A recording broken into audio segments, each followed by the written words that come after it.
Ay, miss, pasensya na po. Nadapa po kasi ako sa daan, kaya ako nahuli. Ang huli ay huli pa rin. Wala akong pakialam kung nadapa ka o kung ano pa ang mangyari sa'yo. Magbayad ka. Kung hindi, makakatanggap ka ng masamang review. Miss, totoo po ang sinasabi ko? Nadapa po ako? At tingnan niyo po, wala namang sira ang pagkain. Tapos bigla kayong hihingi ng pera. Hindi ba't pangingikil na ang ginagawa niyo? Huwag ka ng maraming daldal. Ibigay mo ang pera. Magbigay na lang kayo ng masamang review. Kung hindi mo ako babayaran, hinding-hindi ka makakapag-deliver kahit isang order. Ang kuripot mo, kaya bagay lang sa iyong maging mahirap habang buhay. Kung matapang ka talaga, sige, wasakin mo itong motor ko. Wala na namang kinita ngayong araw. Madilim na ang langit. Kailangan ko pang mag-deliver ng marami. Kamalasan naman. Ay! Hindi sapat ang isang delivery lang. Dapat madami ang ma-deliver ko para mabawi ang nawalang pera.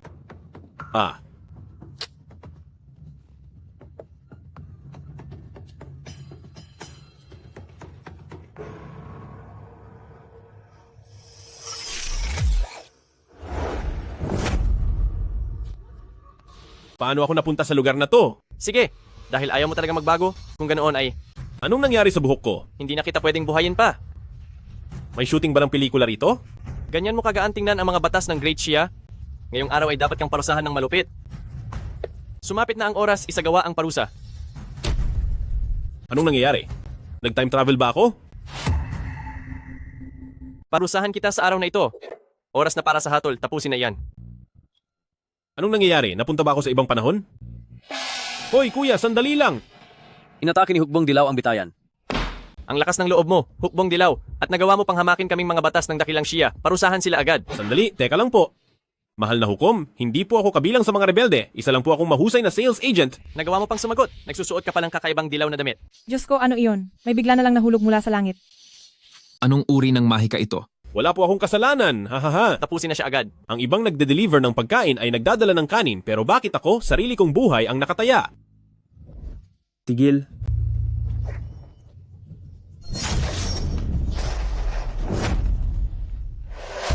Kuya, salamat po sa pagligtas sa akin, kuya. Kuya, hinding-hindi ko malilimutan ang tulong niyo sa akin. Kuya, napakahusay niyo humawak ng espada.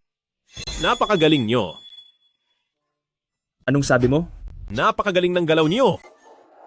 Kuya, ako po ay mula sa mga sikat na plataporma, nagtatrabaho araw-araw ng walang palya, walang huli, walang subsidiya, at walang komisyon, na may 5 bituin na rating, ang delivery boy na si Lin.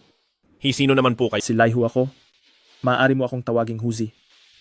Napakalakas pakinggan ng pangalan mo. Talagang angkop sa katayuan mo. Tumabi ka muna doon. Baka masaktan ka pa. Napakagaling. Magandang espada.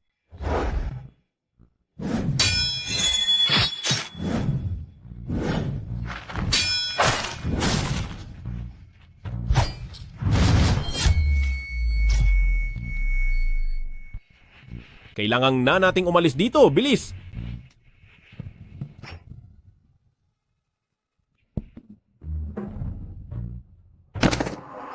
Ayos ka lang ba? Magandang babae.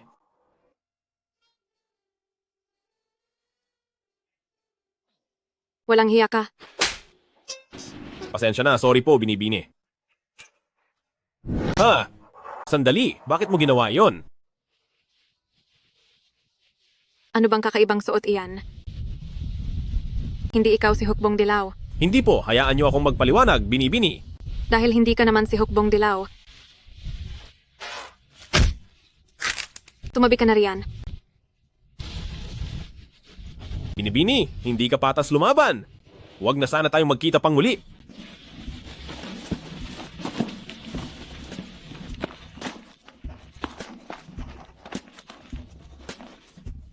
Anong klaseng simula ba ito? Ito ay...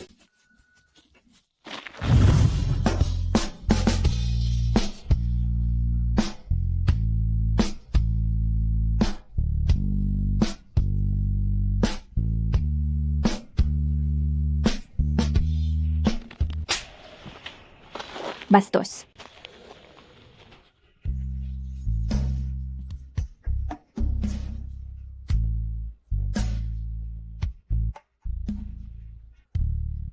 Mahal na Diwata? Diwata, napadpad ka rin ba sa mundong ito? Bastusin.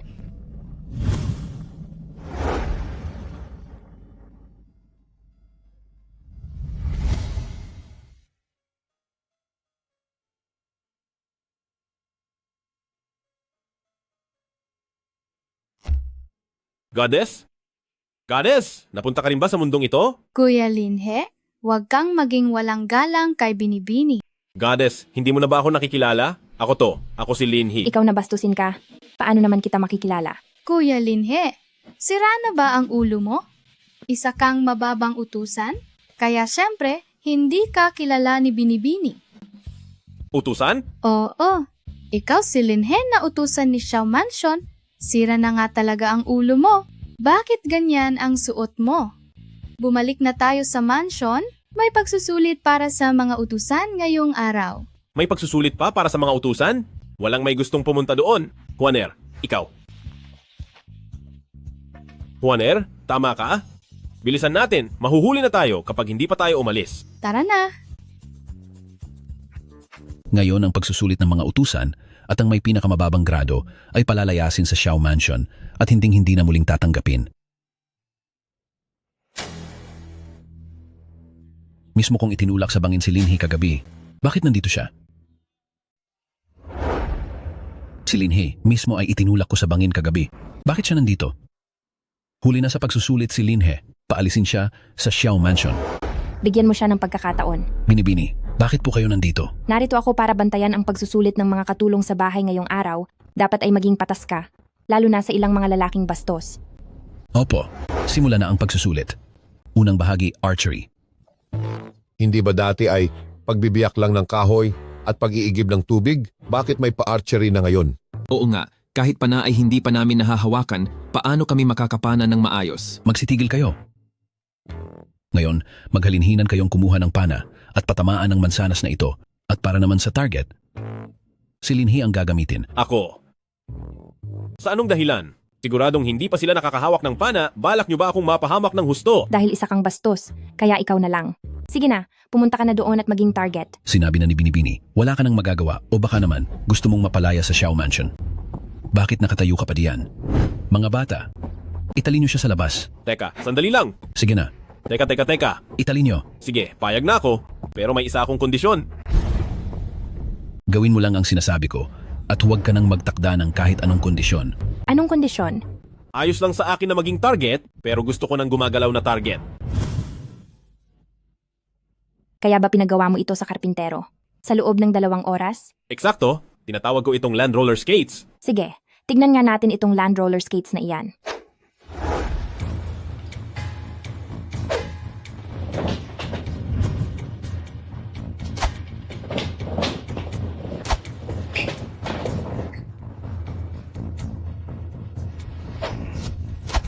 Wow, mukha siyang immortal. Walang kahit isang nakatama, tapos na ang pagsusulit para sa araw na ito. Sandali lang po. Binibini, hindi pa po ako nasusuri. Marunong ka bang magpana? Sino ang minaliit nyo? Hindi ako sumasablay. Hindi ako naniniwala. Napakagaling. O ano, pwede na ba akong kumuha ng pagsusulit? Pero may isa akong kondisyon. Gusto kong gawing target si Uncle Chen. Kalokohan ang pinagsasabi mo, bata. Sige, payag ako sa gusto mo. Uncle Chen, halika na. Sandali lang. Isusuot ko rin dapat iyon land roller skates. Nako.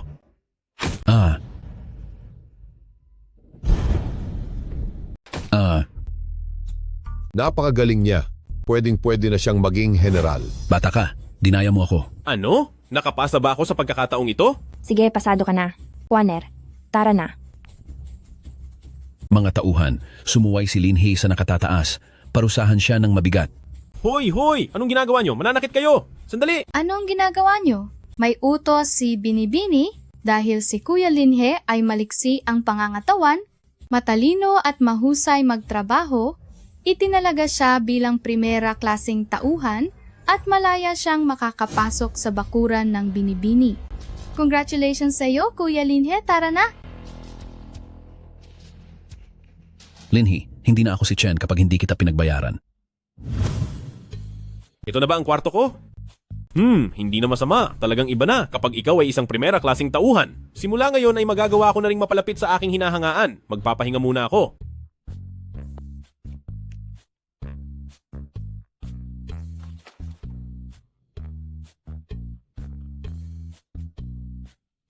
Isang Gaya ng salusalo inaasahan para sa sa mga aking idolo. mahuhusay. Siya ay talaga namang kahanga-hanga. Sino ang nariyan? Juaner, ikaw ba yan? Mali lang ba ang dinig ko? Ah. Mali ba ang narinig ko? Ah. Binibini, masyadong mapangahas ang Linhee na ito. Ako na po ang magpaparusa sa kanya para sa inyo. Tama ka, dapat nga siyang bigyan ng leksyon. Natatakot akong ang karaniwang panenermon ay walang talab sa taong ito. Tingin ko Binibini ay mas mabuting parusahan ang kanyang katawan at pilitin siyang gumawa ng mabibigat na trabaho. Iyan ay.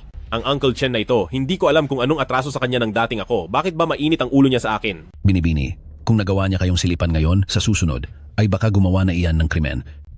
Hindi kayo pwedeng maging malambot. Miss? Mayroon po akong gustong sabihin. Anong sasabihin? Manahimik ka. Pumasok po ako sa kwarto ni Miss, hindi para manilip, kundi dahil nakita ko ito. Tingnan niyo po.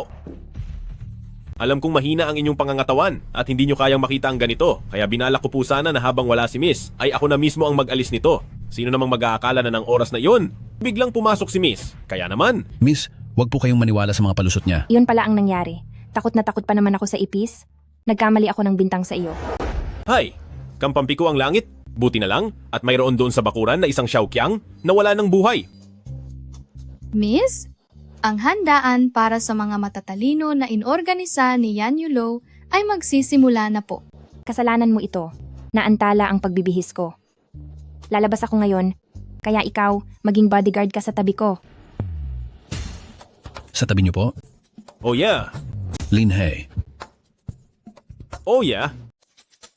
Masyadong mapangahas, napakadaming tao rito. Baka makilala ako rito. Mahal na prinsesa, bakit na naman kayo palihim na lumabas ng palasyo? Ay nako, wag kang killjoy.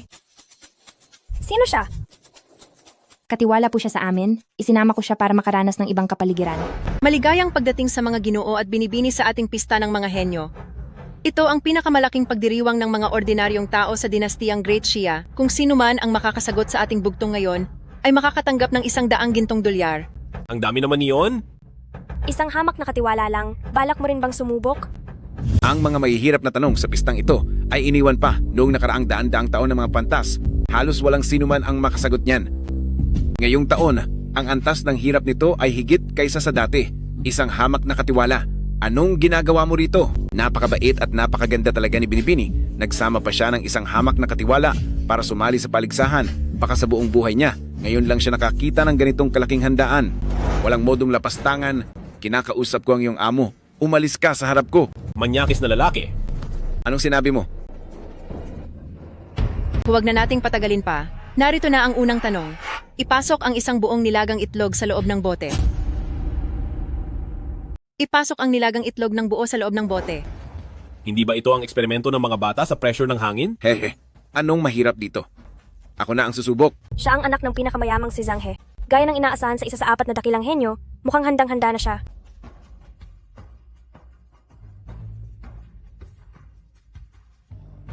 Isa pa, sa pagkakataong ito, magagawa ko na. Ay nako, ang dumi na ng iyong kamay dahil sa mga itlog. Talagang hindi iyan magandang tingnan. Hindi ba pagsasayang lang ito ng pagkain? Talagang isa itong napakahirap na palaisipan. Maging ako na si Zhang He ay hindi ito maresolba. Tingin ko ay isa lamang itong biro ng mga ninuno para sa atin. Hoy, ikaw na naman. Bakit ka tumatawa? Hangang-hanga lang ako kay Ginoong Zhang. Nagawa niya pang isalba ang kanyang dangal. Anong ibig mong sabihin?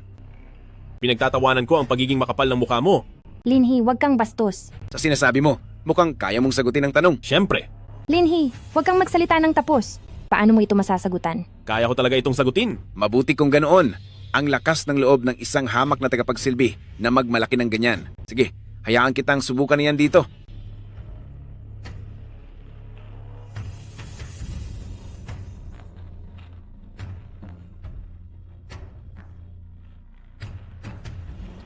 Tapos na. Ha ha ha, napakahangal mo talaga. Mas malaki ang itlog kaysa sa bunganga ng bote. Hindi mo ba nakikita iyon? Bumalik ka na lang sa inyo at maglinis ng banyo. Ano? Paano?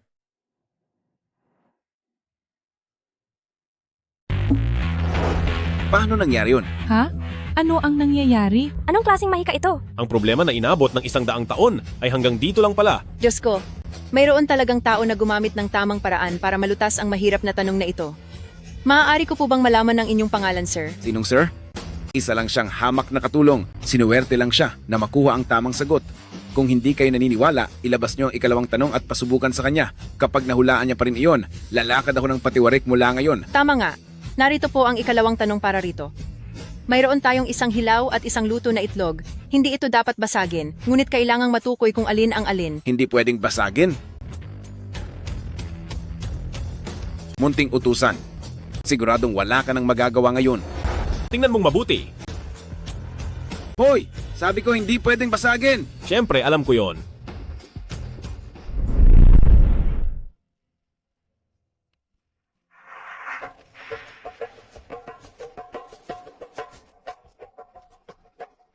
Ito ang luto. At ito naman ang hilaw. Paano ito nangyari? Sinuwerte lang siya sa hula. Paano nangyari to? Sinuwerte ka lang siguro? May hindi po kayo alam, Ginoong Zhang. Ang paraang ito ng pagpapaikot ay ang tamang sagot sa tanong na ito. Ang lalaking ito ay tunay na kamangha-mangha. Isang hamak na utusan lang, paano nangyari to? Siguradong nagsasabuatan kayo. Sa loob ng maraming taon, sa piging na ito ng mga henyo, wala pang kahit sino ang nakasagot ng sunod-sunod sa dalawang tanong. Para sa huling katanungan, nais mo ba itong subukan? Sige, sabihin mo lang. Hindi mo rin dapat mabasag ang itlog. Pero kailangan mong itayo ang itlog na ito. At sasabihin nyo pang, hindi ito drama? Napakadaling tanong. Ito lang ang naibigay nyo. Ito lang. Masyadong mabilog ang itlog na ito. Paano ito mapapatayo? Ako na ang gagawa. Maaari po bang humingi ng kaunting asin?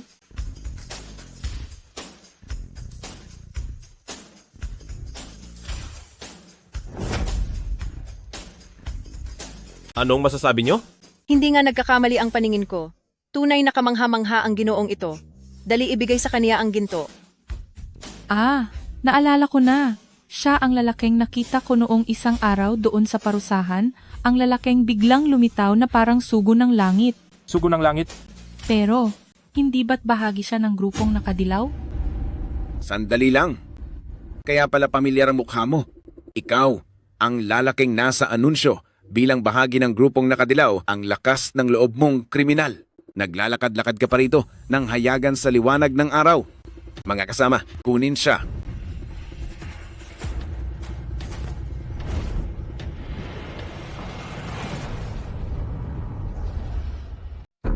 Yari na, tapos na ako nito. Sige, maging mayabang ka pa. Magmalaki ka lang. Hindi ba't mahilig kang magpasikat? Tigil. Binibini, pag-isipan mong mabuti. Napakabigat ng kasalanang ginawa niya. Sigurado ka bang gusto mo siyang protektahan?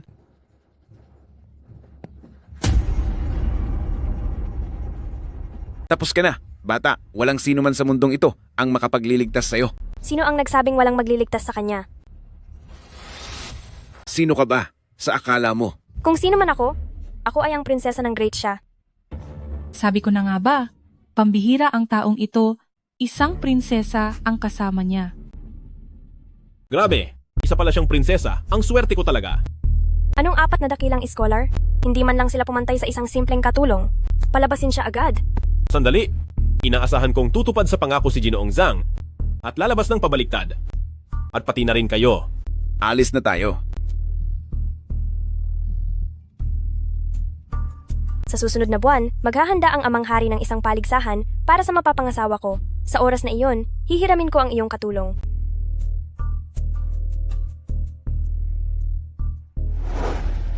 Yaman na ako. Yumaman na talaga ako ngayon. Linhee, magsalita ka. Sino ka ba talaga? Linhee, sino ka ba talaga? Sino ako? Ako ay si Linhe, ang tauhan ng pamilya Xiao Mansion. Sinungaling ka.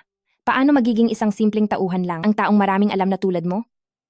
Kapag hindi mo ito na ipaliwanag ng maayos o kung may iba kang masamang balak, ipapahuli kita at ipapaparusa agad.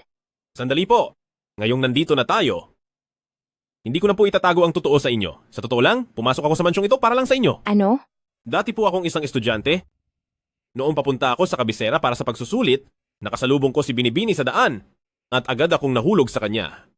Pagkatapos niyon ay binitiwan ko ang aking pag-aaral at nagpunta rito sa Xiao Mansion dahil ang tanging hangad ko lang ay maging tauhan ni Binibini. Paano mo nagawa ang bagay na iyon? Sige, pansamantala kitang papaniwalaan. Pero kapag nalaman kong may iba kang balak, hindi kita patatawarin. Siyempre po. Pero Binibini, ang tungkol sa sinabi ni Prinsesa na pagtitipon para sa pagpili ng asawa, ano po ba ang gagawin doon? Sumunod ka na lang kung iyon ang utos ni Prinsesa. Kuya Linhe, mula nang naging ganap ka ng tauhan, hindi mo pa inaasikaso ang iyong paglipat? Puntahan mo si Uncle Chen para ayusin ito. Kay Uncle Chen? Mahal na prinsipe, ang linhi na iyon, sigurado akong itinulak ko na siya pababa. Pero ngayong nalaman nating hindi pala siya nawala, bagkus ay nakuha pa niya ang tiwala ni Binibini. Nangangamba ako. Kailangan nating gumawa ng paraan. Sino ang makakasiguro? Kung may nakita siya ng araw na iyon, siya nga pala. Ang tungkol sa pagkuha ng selyo ni Pamilya Xiao, huwag na. Huwag mong kakalimutan. Kapag nabulilyaso ang aking mga plano, alam mo kung ano ang magiging kapalit niyon. Opo, masusunod po. Sino yan? Ako lang ito. Ikaw? Ano na naman ang kailangan mo? Ay naku, isa na akong first-class servant ngayon. Tungkol sa paglipat ng tauhan, ikaw ang dapat lapitan, di ba? Ako nga, sumunod ka sa loob. Wag na. Kahit hindi ko alam ang dahilan, halata namang pinupuntirya mo ako sa lahat ng bagay. Wag mo nang ituloy kung gusto mo akong saktan. Hindi ba na-promote ka na? Bahagi iyon ng pagsasanay ko sa'yo. Hindi mo ba nakikita? Kung ganoon, ilipat mo na ako agad. Gusto ko man. Pero kulang pa ang iyong karanasan at hindi pa kapansin-pansin ang kakayahan mo. Paano maniniwala ang lahat sa'yo? Nagbibiro ka ba? Matanda. Si Binibini mismo ang nagsabi niyan. Sino pa ang hindi maniniwala? Hindi mo alam kung gaano kahirap asikasuhin ang mga tauhan sa Xiao Mansion. Gawin na lang natin ganito. Pumunta ka sa silid ko at itapon mo ang dumi ko doon. Sisiguraduhin kong hindi na kita papahirapan pa. Sige. Gagawin ko iyan para magkabati na tayo.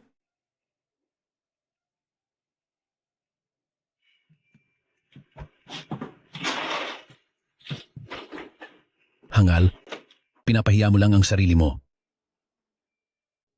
O yan, tapos na akong magbuhos. Ilipat mo na ako agad. Huwag ka namang magmadali. Nag-aalala pa rin ako na hindi ka rerespetuhin ng iba. Ano pa bang gusto mong gawin ko? May mairerekomenda ako sa iyo. Itapon mo ang lahat ng basura at dumi ng buong mansyon at kapag itinaas ko na ang pwesto mo, walang magsasabi ng kahit ano laban sa iyo. Ano? Isipin mo ito. Kapag tinapon mo ang lahat ng dumi sa buong palasyo, makikita ng lahat kung gaano ka talaga kagaling magtrabaho. Buisit. Niloloko mo lang ako, di ba? Ang bagal mong makaintindi, ngayon mo lang nalaman? Ikaw? Anong ako? Pinagtripan mo ako noong nakaraan. Ginawa mo akong katatawanan tapos ngayon gusto mo pang ma-promote? Sinasabi ko sa iyo, pasalamat ka at hindi kita pinalayas. Dapat ay magdiwang ka na lang. Pwe. Dinuraan mo ako?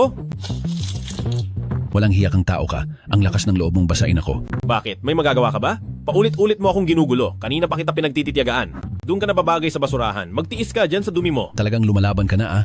Halika kayo rito. Narito po kami. Naghahanap ng sakit ng katawan itong si Linhi. Paulit-ulit na sumasagot sa nakatataas. Turuan niyo siya ng leksyon. Huwag kayong lalapit, marami pa itong dala ko. Sinasabi ko sa inyo, tauhan na ako ni Binibini ngayon. Pag-isipan niyo munang mabuti kung kakalabanin niyo ako. Akala mo ba kapag nakasama mo si Binibini, ay magiging dakila ka na? Sinasabi ko sa inyong lahat, dito sa loob ng Xiao Mansion, sa tingin ko kay Binibini, ay wala siyang silbi. Sige, sugurin niyo. Ngayon, ang lakas na ng loob mong utusan ng amo mo? Binibini, kayo, bakit po kayo napunta rito? Para sa akin si Binibini ay walang halaga. Uncle Chen, ang lakas ng loob mo. Hi, Uncle Chen, nakuha mo lang ang kapangyarihan mo mula sa Xiao Mansion. Kung wala ang Xiao Mansion ay wala kang kwenta, kaya paano mo nagagawang magmalaki ng ganyan? Binibini, patawad po. Nagkamali ako. Hindi kay Miss ang dapat mong ihingi ng paumanhin. Linhi, pasensya na po, ako ay nagkamali. Walang anuman. Dahil ganoon, Hindi ba't? Inihanda mo na ang parusa ng pamilya? Tanggapin mo ang 20 palo. Naku, Binibini. Ang mga luma kong buto ay hindi nakakayanin ang ganyang parusa po. Sa pagkakataong ito, malinaw na ba sa'yo kung sino talaga ang mas mataas? Binibini, ang totoo po, si Uncle Chen naman para sa kanyang mga tauhan ay dati namang mapagkalinga. Bakit hindi na lang natin utusan si Uncle Chen na matapos ang kanyang parusa ay tulungan din niyang itapon ang basura sa buong mansyon? Pinapayagan ko. Binibini.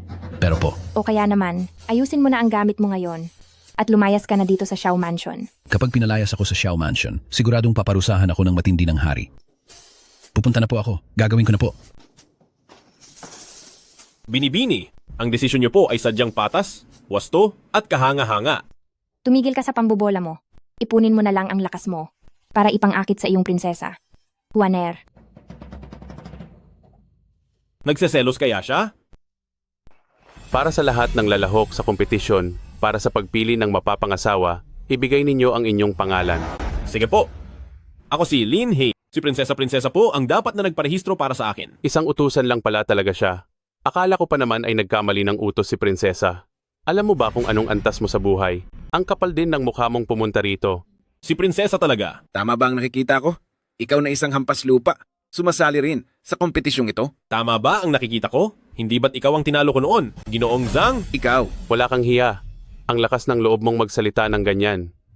Siya ay isang mayamang binata. Isa sa 4 na pinakamatalinong iskolar. Paano siya matatalo ng isang tulad mo? Ilabas ang taong ito ngayon din. Sino ang nagtatangkang paalisin ang aking panauhin? Si prinsesa po. Masyado kang mapagmataas sa mga tao? Masisibak ka sa trabaho mo ngayon din. Prinsesa, patawad po. Kung magtatangka kang bumanggit tungkol sa kriminal na iyon, paparusahan talaga kita. Kailangang matalo mo silang lahat sa araw na ito. Dahil ayaw ko pang mag-asawa, nakikiusap ako sa iyo. Makakaasa po kayo. Miss, tingnan niyo kung gaano kasikat si Kuya Lin.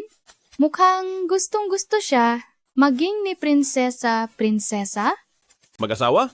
Anong ibig sabihin nyo? Magpapakasal? Sinasabi mong... Naku po. Ginoong Zhang, gusto mo bang gumapang papasok?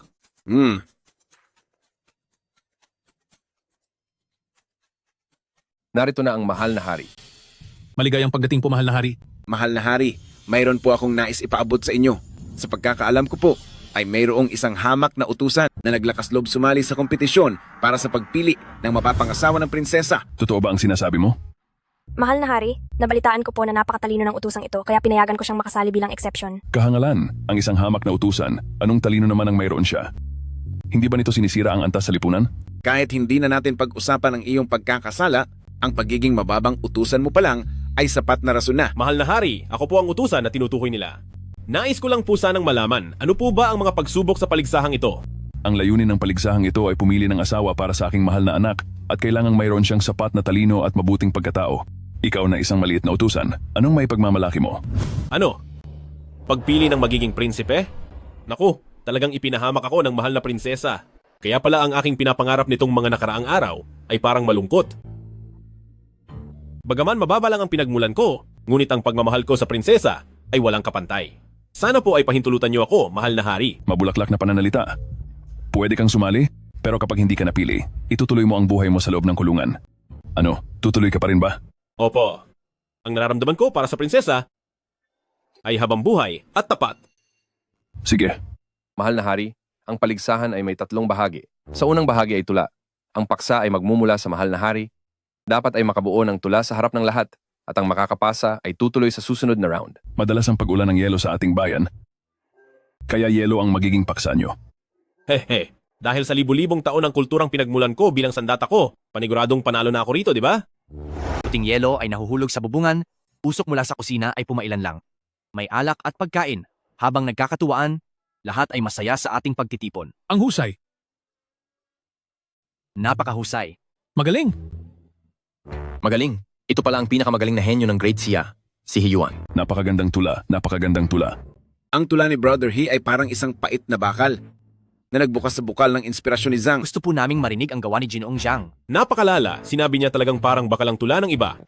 1 piraso, 2 piraso, marami pang piraso, patuloy ang pag-ikot sa himpapawid. Kung lalabas ay dapat magsuot ng jacket, kundi ay baka magkasakit ka sa ginaw. Ang antas ng kultura ni Dinastyang Great Xia na ito ay masyado namang mababa. Bakit ka tumatawa? Hindi po, nagulat lang ako sa tula. Ni Kuya Zhang.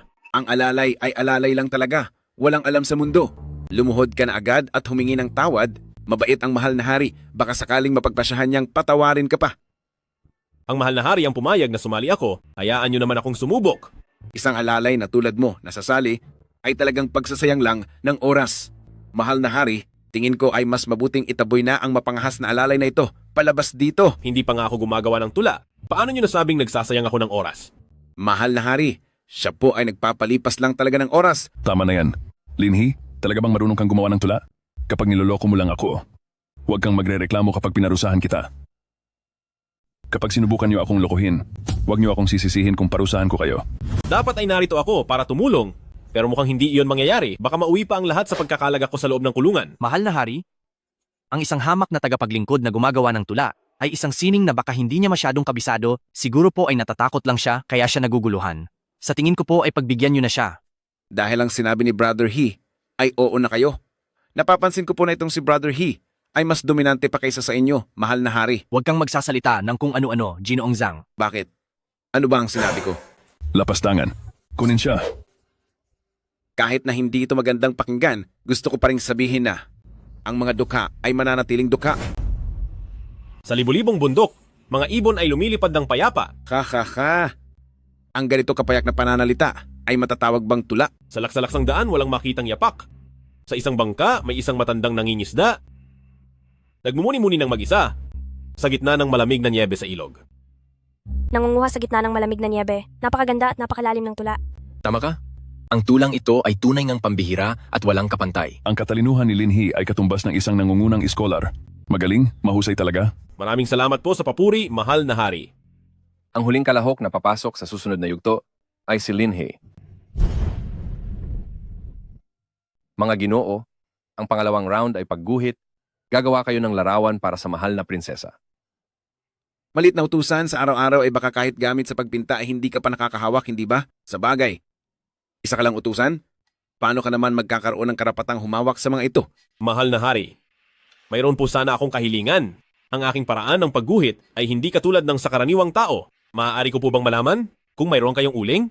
Sa tingin ko ay nababaliw ka na. Ngayon lang ako nakarinig ng kailangang gumamit ng uling para sa pagguhit. Dahil kailangan ni Linhi ng uling, mga tauhan, Narito po kami. maghanda kayo ng uling para kay Linhi. Nakakatuwa ka, bata. Gusto kong makita kung anong pakulo ang gagawin mo gamit ang uling na iyan.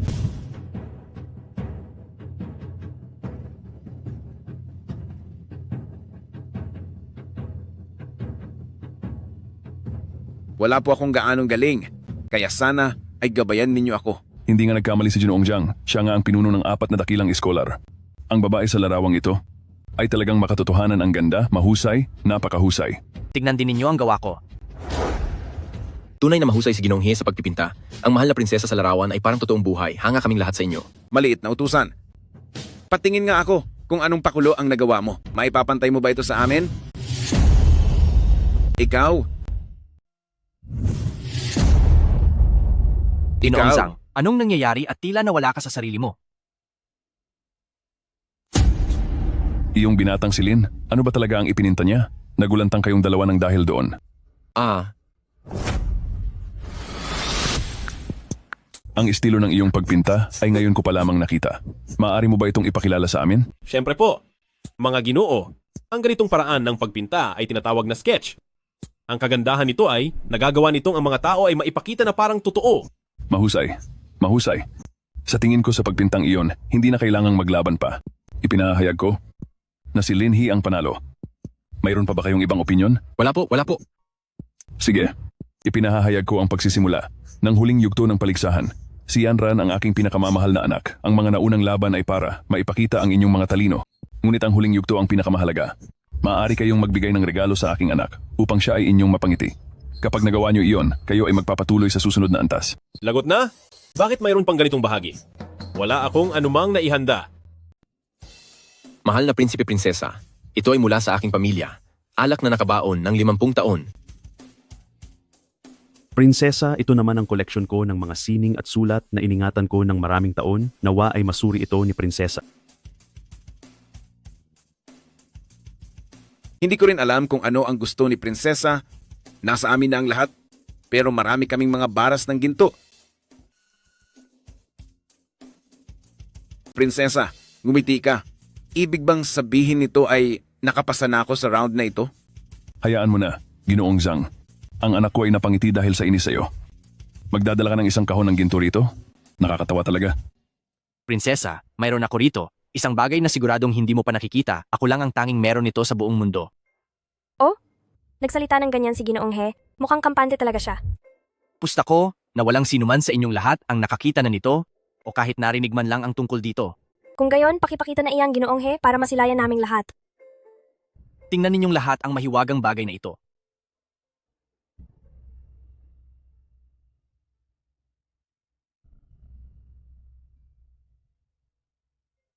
Ano ang bagay na ito? Napaka-weird at kakaiba. Bakit hindi pa kami nakakakita ng ganito kailanman? Bakit napunta ang bagay na iyan sa kanya?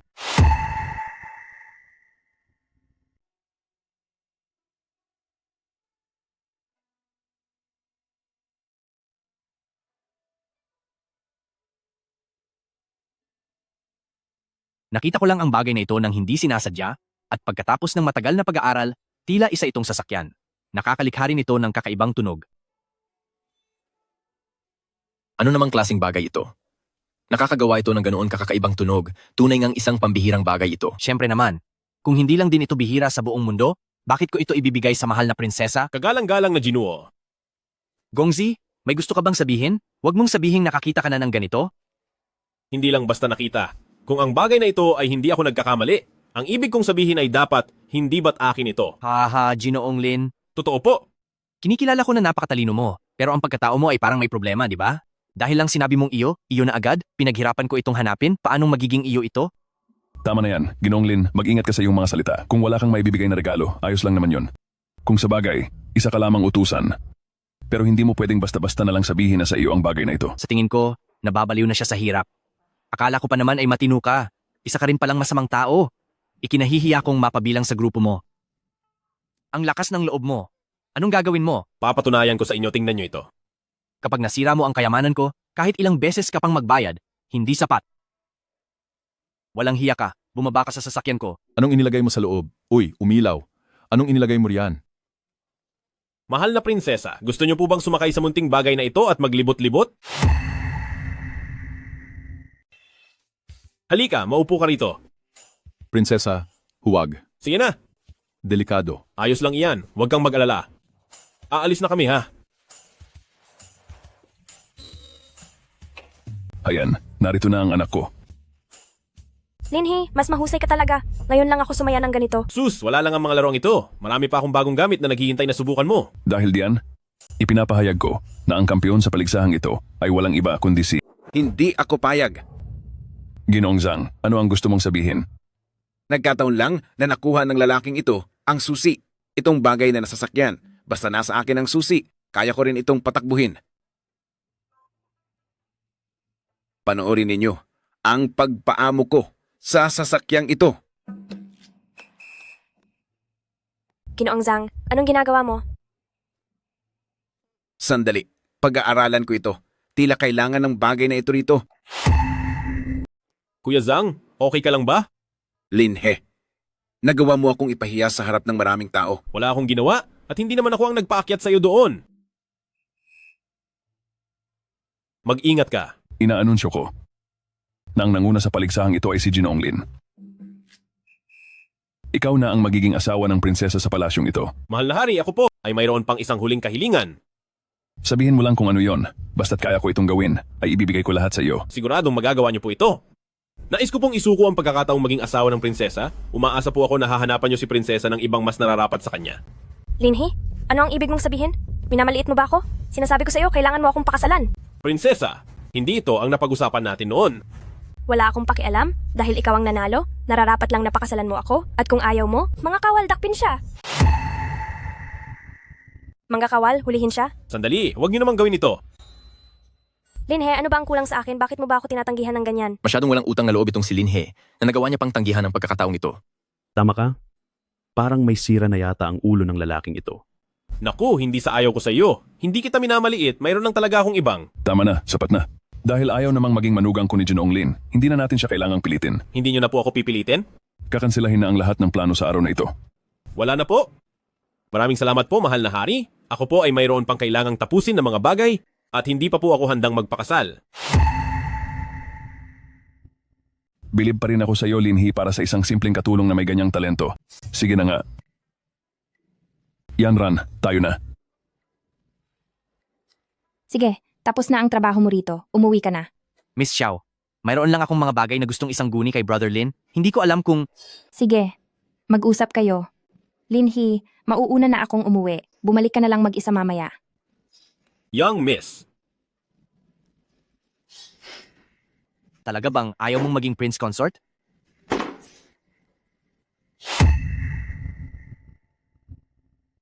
Hiyuan, sabi ko namang ayaw kong maging asawa ng prinsesa. Bakit mo pa ako dinala sa bahay niyo? Sumunod ka na lang sa akin.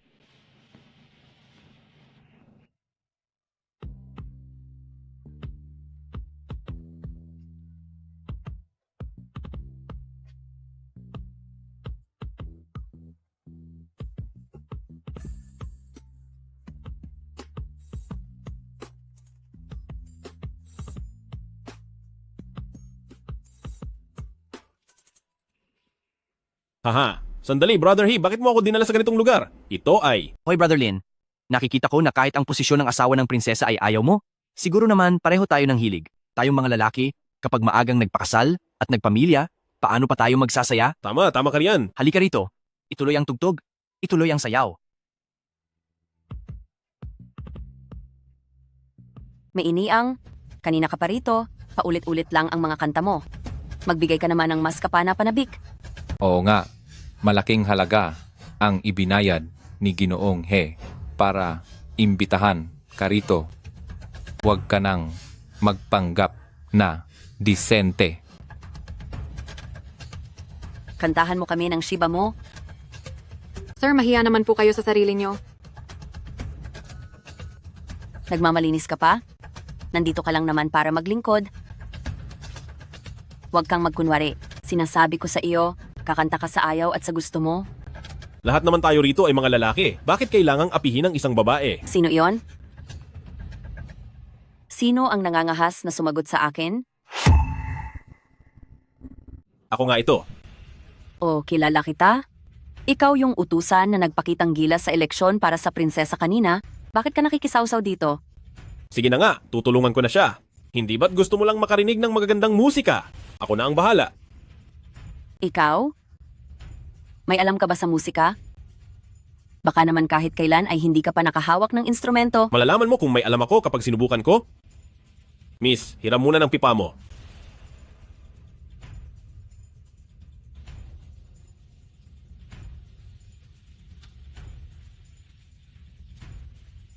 Hahaha, ngayon lang ako nakakita ng taong humahawak ng pipa ng ganyan. Ang marunong ka ba talaga? Kung hindi ay umalis ka na, huwag kang magpanggap. Brother He, siya ba ang dinala mong tao? Brother Lin, kung hindi mo talaga kaya ay hayaan mo na, huwag mong pilitin ang sarili mo. Grabe, hindi pa nga ako tumutugtog. At saka, siyempre hindi ako katulad ng mga ordinaryong taong ito. Gagamit ako ng teknik ng gitara para sa pipa. Tiyak na magugulat silang lahat sa gagawin ko. Lalo na tutugtugin ko ang Glorious Years na isang sikat na kanta. Siguradong magugulat sila ng husto.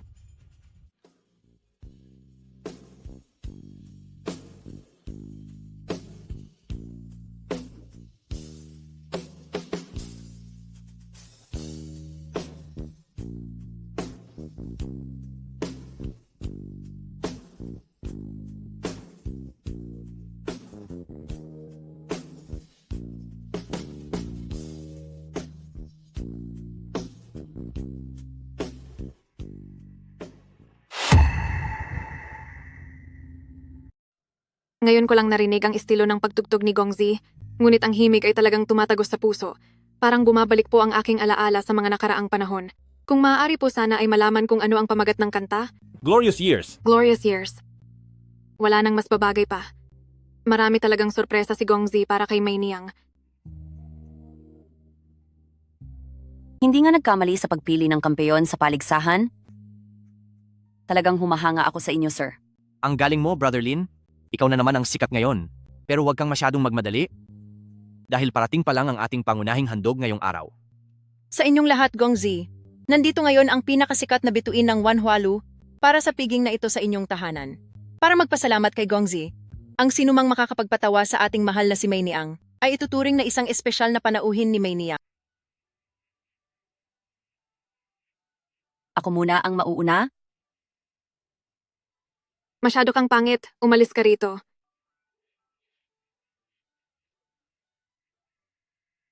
Wala na bang ibang Gongzi dyan? Dahil tinulungan mo siyang makaalis sa gulo kanina, tiyak na makukuha mo na siya ngayon. Kaya pumunta ka na doon bilis. Nako, aray! Ang sakit ng ulo ko. Sige mga Ginoo, sandali muna. Anunsyo ko ngayong gabi na ang napiling bisita ni Mei Niang ay walang iba kundi ang Ginoong ito. Sana pala ay nagkunwari rin akong nadapa. Bilib na talaga ako sa iyo. Sulit na sulit ang gabi mo ngayon. Hayaan na. Ang mahalaga ay nakaiwas ako sa gulo. Sa ngayon, hindi ko na lang siya gagalawin at tapos ang problema.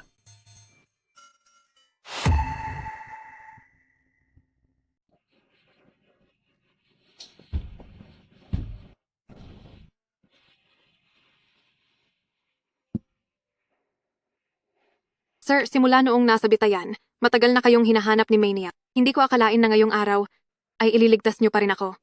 Sir, kahit kailan niyo man nais ay maaari niyo nang isama si Mei Niang. Wag na! Sir, paano po kayo gustong pasalamatan ni Mei Niang? Anong balak mong gawin? Malalim na ang gabi, sir. Talaga bang hindi mo man lang ba ako kakausapin ng mas malalim sa loob?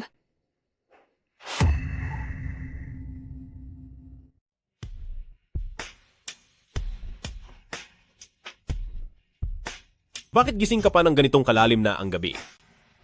Nagtatrabaho ka ba sa Xiao Mansion bilang utusan? Oo. Bakit? Wala lang. Magpahinga ka na. Linhi, tila na pagtatanto ko, nalalo akong nahuhulog sa iyo.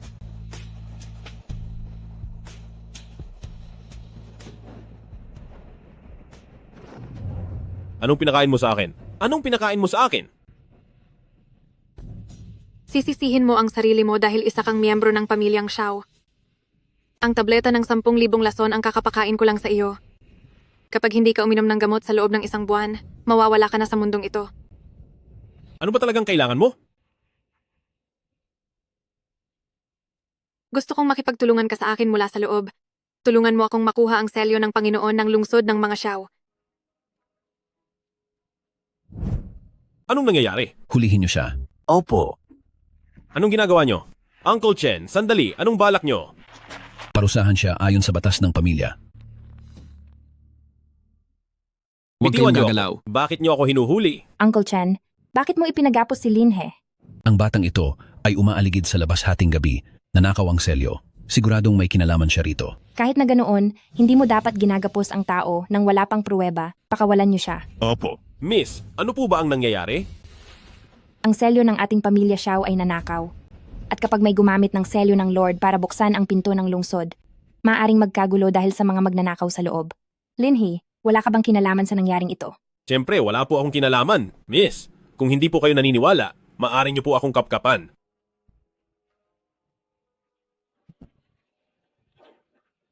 Wala po.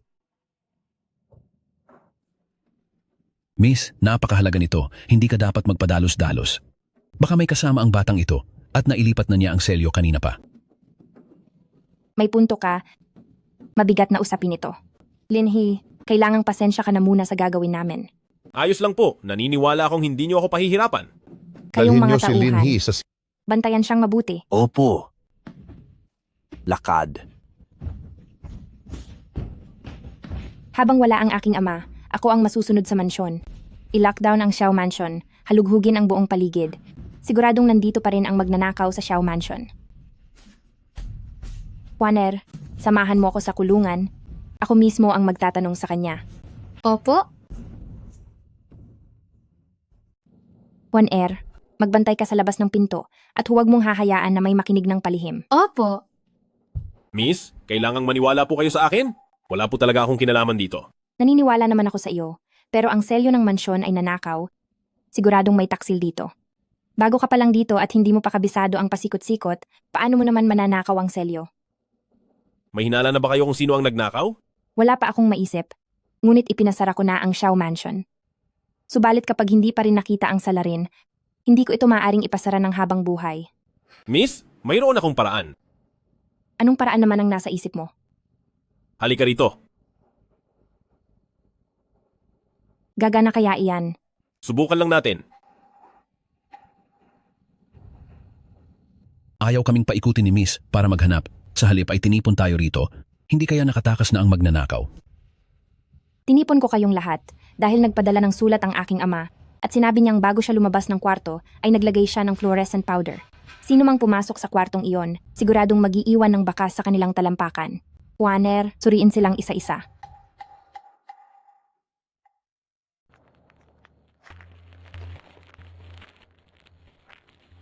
Uncle Chen, saan ka pupunta?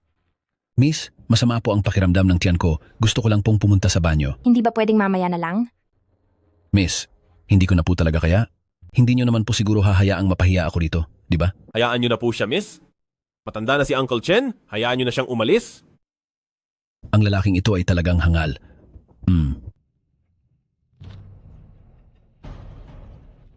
Bakit nagsialis ang lahat? Uncle Chen, alam kong ikaw ang nagnakaw nyon.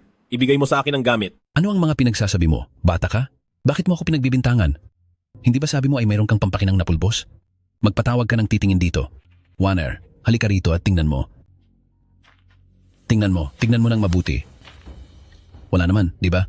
Huwag mong isiping hindi ko alam. Nagpalit ka ng iyong sapatos. Tumigil ka sa panloloko rito. Binibini, naninisi lang iyan para mapagtakpan ang sarili niyang gawa. Huwag kang pauto sa kanya. Sino ang nagsabi sa iyong mayroon talagang night powder sa loob ng silid? Sa loob ng silid na ito ay wala talagang night powder. Ang balitang iyon ay panloloko lang sa iyo. Sinadya lang namin iyon ni Binibini para mahuli kung sino ang may tinatago. Uncle Chen, bakit naman masyadong Uncle Chen mainit ang ulo mo at wala kang pasensya? Gusto ko lang sanang magpunta sa palikuran. Bakit kailangan mo pang magpalit ng sapatos para lang pumunta sa banyo? Ito, Binibini. Wala po akong kasalanan. Siguradong hindi ako ang kumuha ng selyong iyon. Juaner. Opo. Magsama ka ng tao para maghalughog sa silid ni Uncle Chen. Opo?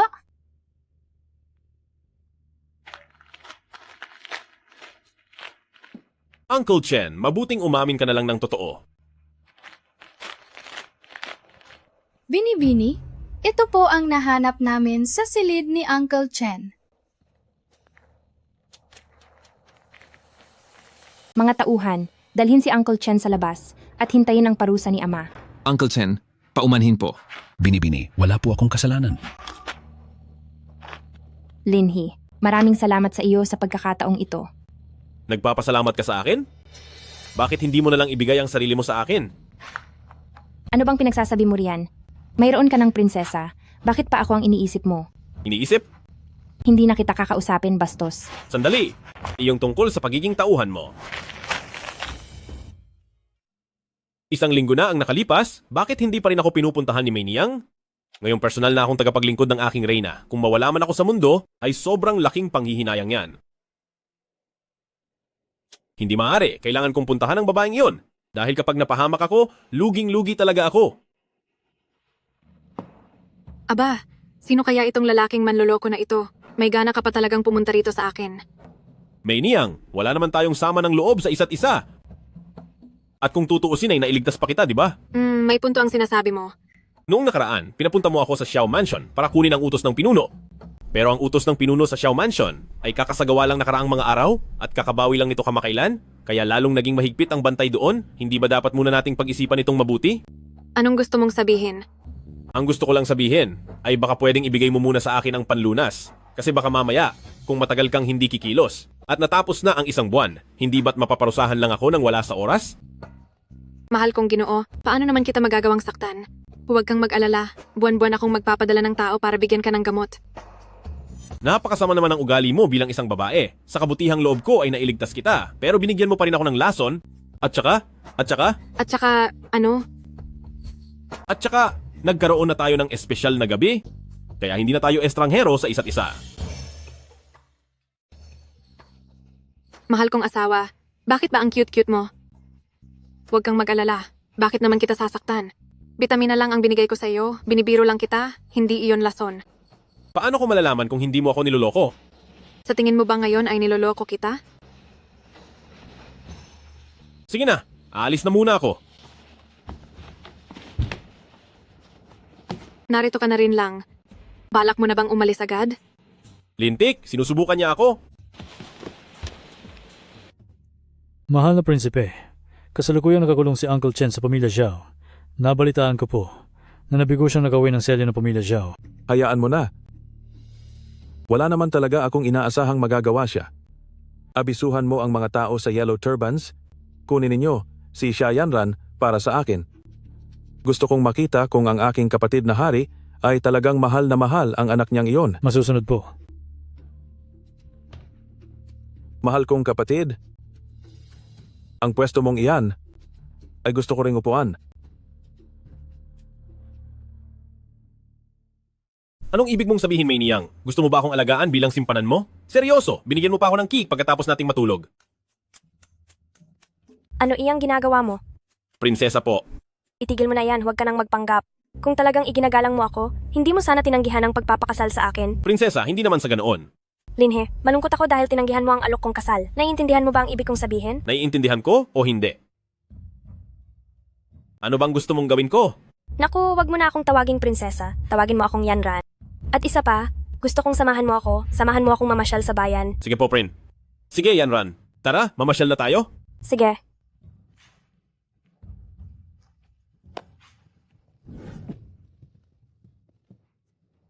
Mahal na prinsesa. Sapat na siguro ang araw na ito? Nakabili na tayo ng lahat ng dapat bilhin, di ba? Kailangan ko nang bumalik ng maaga. Isa lamang akong hamak na utusan. Baka parusahan ako ng mga boss ko kapag ginabi ako ng uwi. Sabihin mong sinamahan mo akong mamasyal. Tingnan ko lang kung sinong mga has na parusahan ka. Sige po, pero tingnan mo, ang mga tao sa kalsada ay paunti ng paunti. Takbo, takbo na. Siya na nga yun. Kunin niyo siya. Linhe, Shh. anong nangyari? Siguradong ikaw ang hinahanap nila. Linhe, hindi ko na kayang tumakbo. Dala ko ang motor ko. Nandyan lang iyon sa kanto. Siguradong matatakasan natin sila kapag sinakyan natin iyon. Ha? Tara. Tara na. May motor tayo. Siguradong hindi nila tayo mahahabol. Mga hangal, mauuna na kami. Bye-bye. Ano ba yan? Wala ng battery? Ako.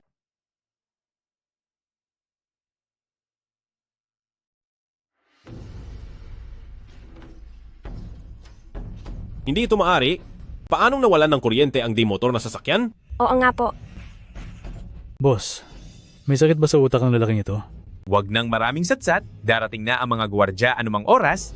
Bilisan nyo at dalhin siya sa labas ng lungsod. Anong gagawin nyo? Huwag ka nang maingay. Kailangan mo kaming pagsilbihan ng maayos mamaya. Kung hindi, malalagot ka sa amin. Boss, anong gagawin natin sa lalaking ito? Tapusin siya? Huwag kayong mag-iiwan ng ebidensya. Huwag, isama nyo na lang ako. Huwag nyo siyang sasaktan. Hindi ko akalain. Ano bang kamandag mayroon ng lalaking ito? At masyadong nag-aalala sa iyo si prinsesa? Tama na ang daldal. Bilisan na natin ang kilos. Minalas ka lang talaga na nakatagpo mo kami. Boss, pakiusap po. Paalam na sa'yo. Kuya. Mei Niyang. Zhang Mei Niyang, anong ginagawa mo? Ang taong ito, hindi niyo pwedeng saktan. Mei Niyang, paano ka nakapunta rito? Ang misyon nating mga hukbong dilaw ay ang kunin si Xia Yanran. Nakita ko sa malapit ang mga kakanin na ibinigay ko sa iyo, kaya naisip ko na baka may nangyaring masama sa iyo. Zhang Mei Niyang, ito ay pagtatraidor sa hukbong dilaw? Pag-isipan mong mabuti. Hindi ko intensyong mag-traidor, pero ang taong ito, hindi niyo pwedeng hawakan. Huwag kayong padala dahil babae siya. Sabay-sabay kayo, hulihin siya. Hindi dapat magkaroon ng kahit anong pagkakamali rito. Mei Niyang, ayos ka lang ba? Ayos lang ako. Hindi sapat ang galing nila para talunin ako. Yanran. Ayos ka lang ba? Ayos lang ako? Mabuti naman, siya ang nagligtas sa buhay mo, bilis. Maraming salamat po. Anong ginagawa mo? Iba ang pagliligtas kay Linhe, pero kailangang sumama ka sa akin. Kailangang sumama ka sa akin. Ayoko. Hoy! Linhe, ano ba talaga ang balak mo? Dapat nga ay ako ang nagtatanong sa iyo. Ano ba ang ginagawa mo? Huwag mong kakalimutan na tauhan din ako ni Hukbong Dilaw at ang misyon ko ay ang kunin siya. Hindi maaari. Hanggat narito ako, hindi mo makukuha si Yanran. Napakatamis mo naman palang tumawag kay Yanran. Mukhang ang galing mo talagang makisama sa kahit kanino. Wala ka talagang naiintindihan? Mga sunod-sunuran lang kayo ni Hukbong Dilaw. Tumahimik ka. Ikaw ang walang alam sa lahat, corrupt ang gobyerno, at ang pagluklok lang ng bagong hari ang tanging paraan para baguhin ang mundong ito. Wala akong pakialam. Hanggat narito ako, hindi mo siya maiuuwi. Umalis ka sa dinadaanan ko. Anong gagawin mo?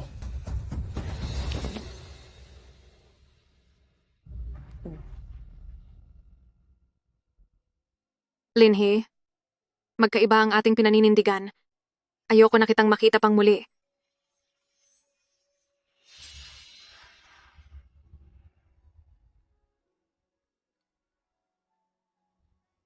May iniang.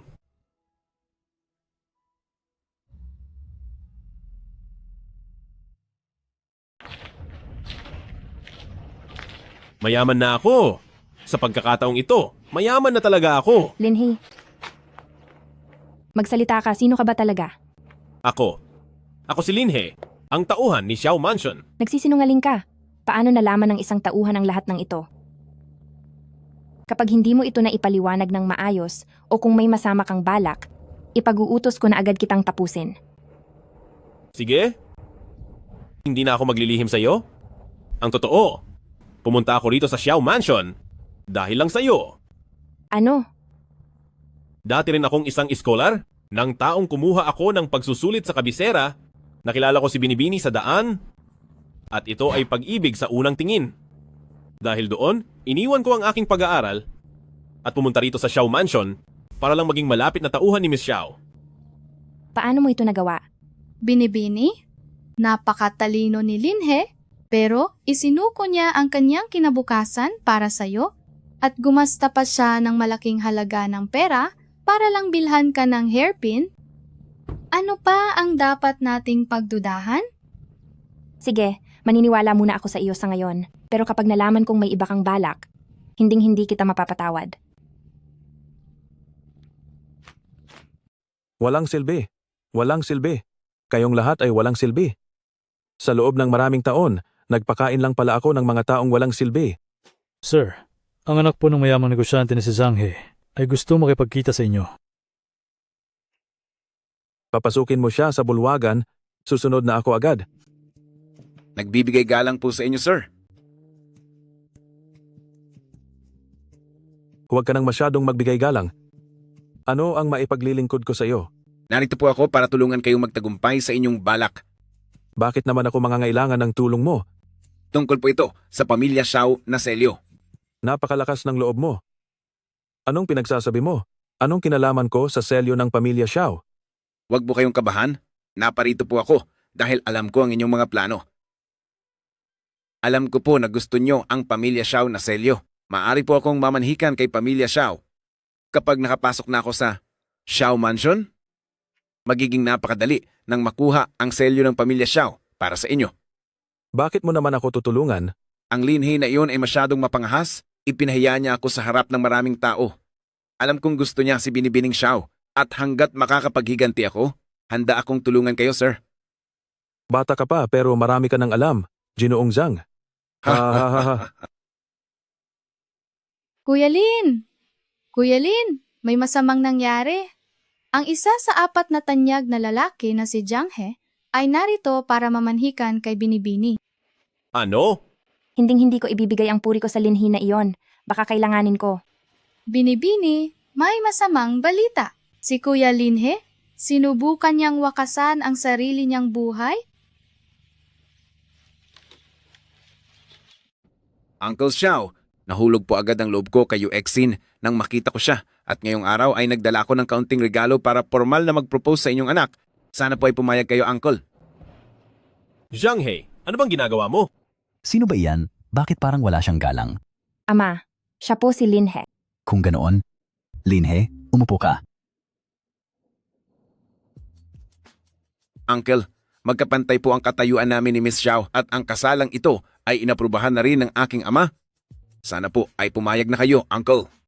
Ginoong Zhang, ilang beses pa lang tayong nagkikita. Pero nag-propose ka na agad sa akin. Naguguluhan po ako. Sana ay pag-isipan niyo pa itong mabuti, Ginoong Zhang. Hindi na kailangang pag-isipan pa. Miss Xiao, bagay na bagay tayo sa isa't isa. Bakit hindi na lang natin ito ituloy ngayon? Siguradong magiging magandang balita ito sa lahat. O iniisip ba ni Miss Xiao na ako, si He, ay hindi karapat-dapat para sa iyo? Ginoong Zhang, kailangan mo ba talagang maging mapilit? Sa totoo lang, walang nararamdaman ng anak ko para sa iyo. Ginoong Zhang, pakiusap, umalis ka na. Ikaw. Tandaan mo ang mga sinabi mo. Napakayaman ng pamilya ko sa lugar na ito. Sa pagtrato mo sa akin ng ganyan, hindi ka ba natatakot na... Manahimik ka, pinalalayas ka na. Kahit na hindi naman galing sa mataas na antas ang ating pamilya Xiao, pero may pangalan pa rin tayo dito sa dinastiyang Xia. Balak mo bang pagbantaan ang anak ko? Hinding-hindi ko hahayaan ang kawalang hiyaan mo. Ako. Paalisin na ang taong iyan. Lin He, humanda ka. Hindi pa dito natatapos ang lahat. Lagi na lang sinisira ng Lin He na ito ang mga plano ko. Batang amo, kamusta po? Dahil kayong pinakamayamang tagapagmana ang nanligaw, tiyak na napakalaking karangalan nito para sa pamilya nila. Pumunta ka sa itim na merkado at bumili ng pampatulog, iyong pinakamalakas ang epekto. Batang amo, kayo po ba? Bakit mo pa tinatanong? Gawin mo na lang ang sinasabi ko. Ayaw makuha ni Xiao Yuexin sa maayos na usapan. Pwersahan na lang. Zhang He, anong ginagawa mo rito? Binibining Xiao? Anong nararamdaman mo? Zhang He, anong ginawa mo sa akin? Pinainom kita ng gamot para makatulog ka. Ikaw na walang hiyang babae ka, ipapakita ko sa iyo ang galing ko ngayon. Huwag kang lumapit. Sinasabi ko sa iyo, isusumbong talaga kita sa mga autoridad dahil sa panghahamak mo sa akin. Sige, magsumbong ka. Bitawan mo ako. Tingnan natin kung hindi ka husgahan ng lahat ng tao. Tingnan natin kung may tatanggap pa sa iyo. Anak ako ni Ministro ng Pananalapi. Kahit magsumbong ka pa sa mga opisyal, sasabihin ko lang na ikaw ang nanalo sa akin. Hahaha. Wala kang dangal. Anong masama kung wala akong dangal? Tulungan niyo ako. Linhi. Linhi, nasaan ka na? Kapag nakuha ko na ang loob mo, binibining Xiao. Ako pa rin ang panalo. Sa huli ay kusa ka ring magpapakasal sa akin. Hindi ba? Yuexin, ipinaghanda ka ni Papa ng pampakalma. Zhang He. Tulungan niyo ako. Nilagyan niya ng gamot ang inumin ko. Linhi. Anong ginagawa mo rito? Zhang He. Iligtas mo ako, bilis. Ano ang ginagawa mo? Yuexin, maayos na ang lahat. Ibababa ko lang siya.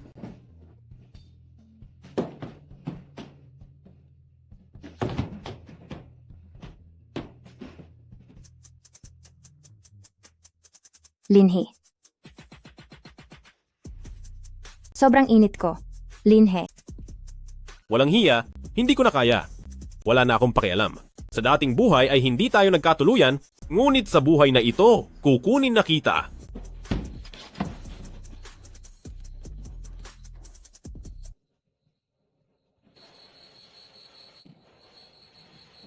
Yuexin, tayo ay.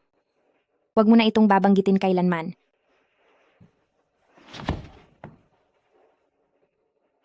Anong gagawin sa kanya? Linhe, buwisit, ikaw na naman.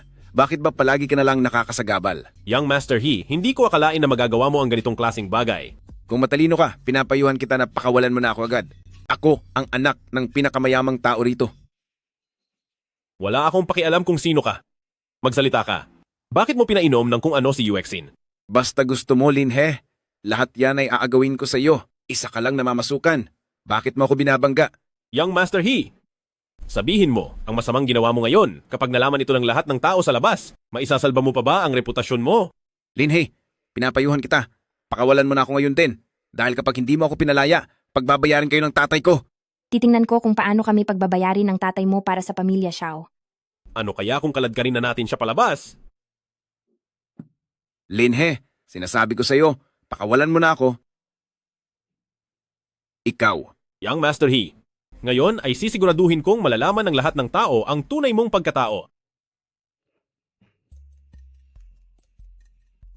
Bakit may ganitong klasing tao?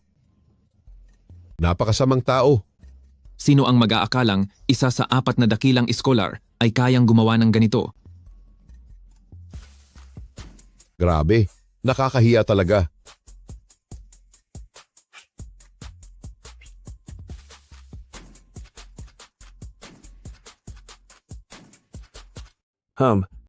Akala ko kung anong galing meron si Jiang He, isang walang kwenta lang din pala.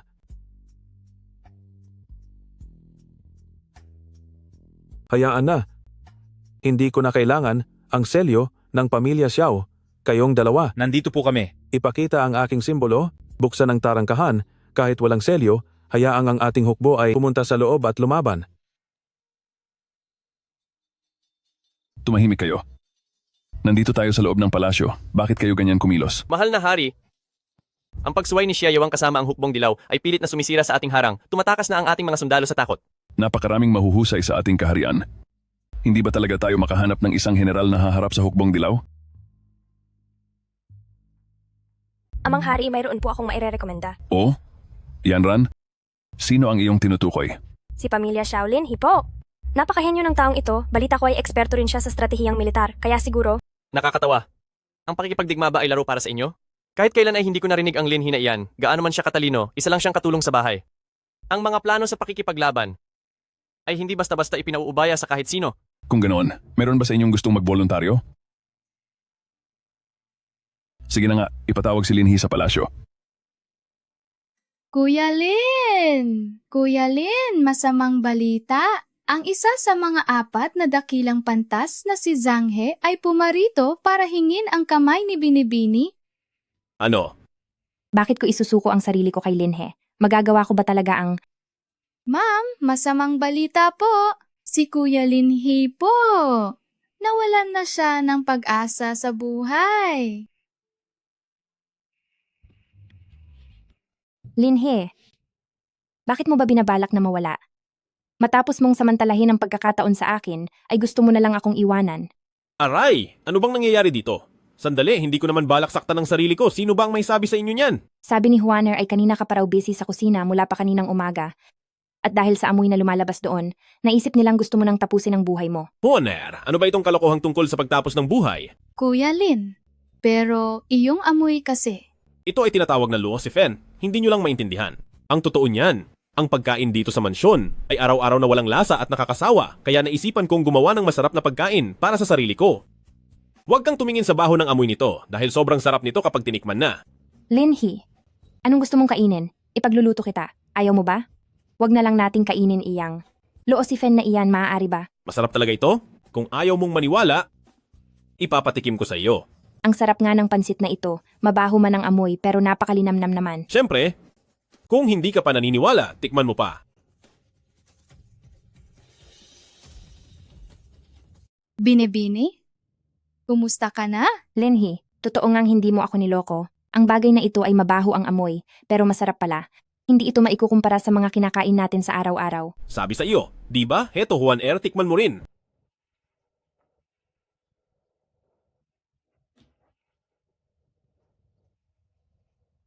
Kuya Lin He? Napakagaling nito. Ang pansit na ito, napakasarap talaga. Tingnan nyo, kailan ko ba kayo niloko? Marami pa nito rito, ibahagi nyo na ito sa lahat. Sige po. Ano pong kailangan nyo sa akin, sir? Bakit nyo kinakain ang duming iyan na parang napakasarap? Ipinapatawag ka ng mahal na hari sa palasyo. Nagbibigay pugay po ako sa inyo, mahal na hari. Maaari ka nang tumayo. Gusto kitang tanungin, may alam ka ba pagdating sa digmaan? May kaunting kaalaman po ako. Kung ganoon, tatanungin kita. Kung hahayaan kitang pamunuan ng mga sundalo para pigilan si Huang Imperial Guard, may lakas ka ba ng loob na gawin iyon? Kung may tiwala po kayo sa akin, mahal na hari, karangalan ko pong gawin ang aking tungkulin. Dahil sa sinabi mong iyan? Mahal na hari, ang taong ito ay isang espiya ng hukbong dilaw. Huwag po ninyong ituloy yan. Mahal na hari, nagsisinungaling po siya. Noong araw na isasagawa ang parusa kay Hukbong Dilaw, malinaw na ikaw ang sumagip sa kanya. Kasabwat ka ni Hukbong Dilaw? Lin He, totoo ba ito? Mahal na hari, makinig po kayo sa paliwanag ko. Mahal na hari, huwag po kayong maniwala sa mabulaklak na salita ng taong ito. Kapag hindi ito pinarusahan, ang anib ang ating kaharian, magkakagulo ang palasyo, at babagsak ang ating bansa. Handa po akong ibigay ang lahat upang imulat kayo. Pakiusap po, parusahan ng lalaking ito. Ipakulong si Lin He sa piitan at hintayin ang aking magiging hatol. Amang hari, wag po. Hindi maaaring maging tauhan ni Hukbong Dilaw si Linhe. Iniligtas niya pa nga ako mula sa mga kamay ni Hukbong Dilaw. Ilayo siya sa harapan ko. Ama.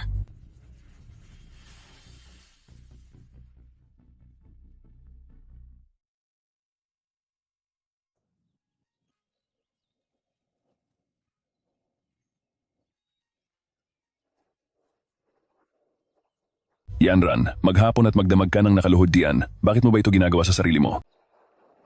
Ama, hindi ko hinihiling na palayain niyo si Linhe. Pero sana bigyan niyo siya ng pagkakataong makapagpaliwanag dahil talagang hindi siya tauhan ni Hukbong Dilaw. Ama, kapag hindi kayo pumayag, mananatiling nakaluhod si Yanran dito. Sige na nga. Bibigyan ko siya ng isang pagkakataon na magpaliwanag. Yanran, tulungan mong makatayo si prinsesa at pagpahingahin siya ng maayos. Linhi, tapat ang nararamdaman ng prinsesa sa iyo. Isang araw at isang gabi na siyang nakaluhod para lang bigyan ka ng pagkakataong magpaliwanag. Mahal na hari, sasabihin ko po ang totoo. Ako po ang reinkarnasyon ng bituing Wenku mula sa langit. Nandito ako para tulungan po kayo na ubusin ang Hukbong Dilaw. Bata, huwag kang magsinungaling ng ganyan, hindi iyan isang biro. Kung ganoon, hindi ba't nahulog ako mula sa langit noong araw na iyon? Iyan. Sino ang nakakaalam kung anong mahika ang ginamit mo? Sige, kung hindi kayo naniniwala, sa tanghali pagkatapos ng 3 araw, maaari nyo na akong parusahan dito.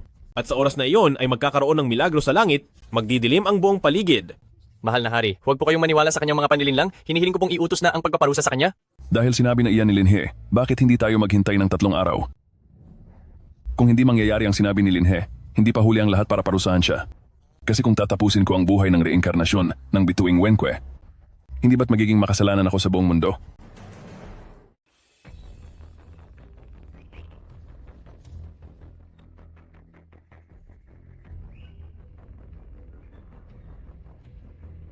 Iho, magtatanghali na at tingnan natin kung may magliligtas pa sa iyo ngayon. Pagdating ng tanghali, maaari na siyang parusahan. Tingin ko ay mapanlinlang ang batang ito. mukhang tapos na ang kanyang swerte. Tanghaling tapat at napakalinaw ng langit, saan naman manggagaling ang sinasabi nilang pagdidilim. Linhe, wag mo akong bibiguin.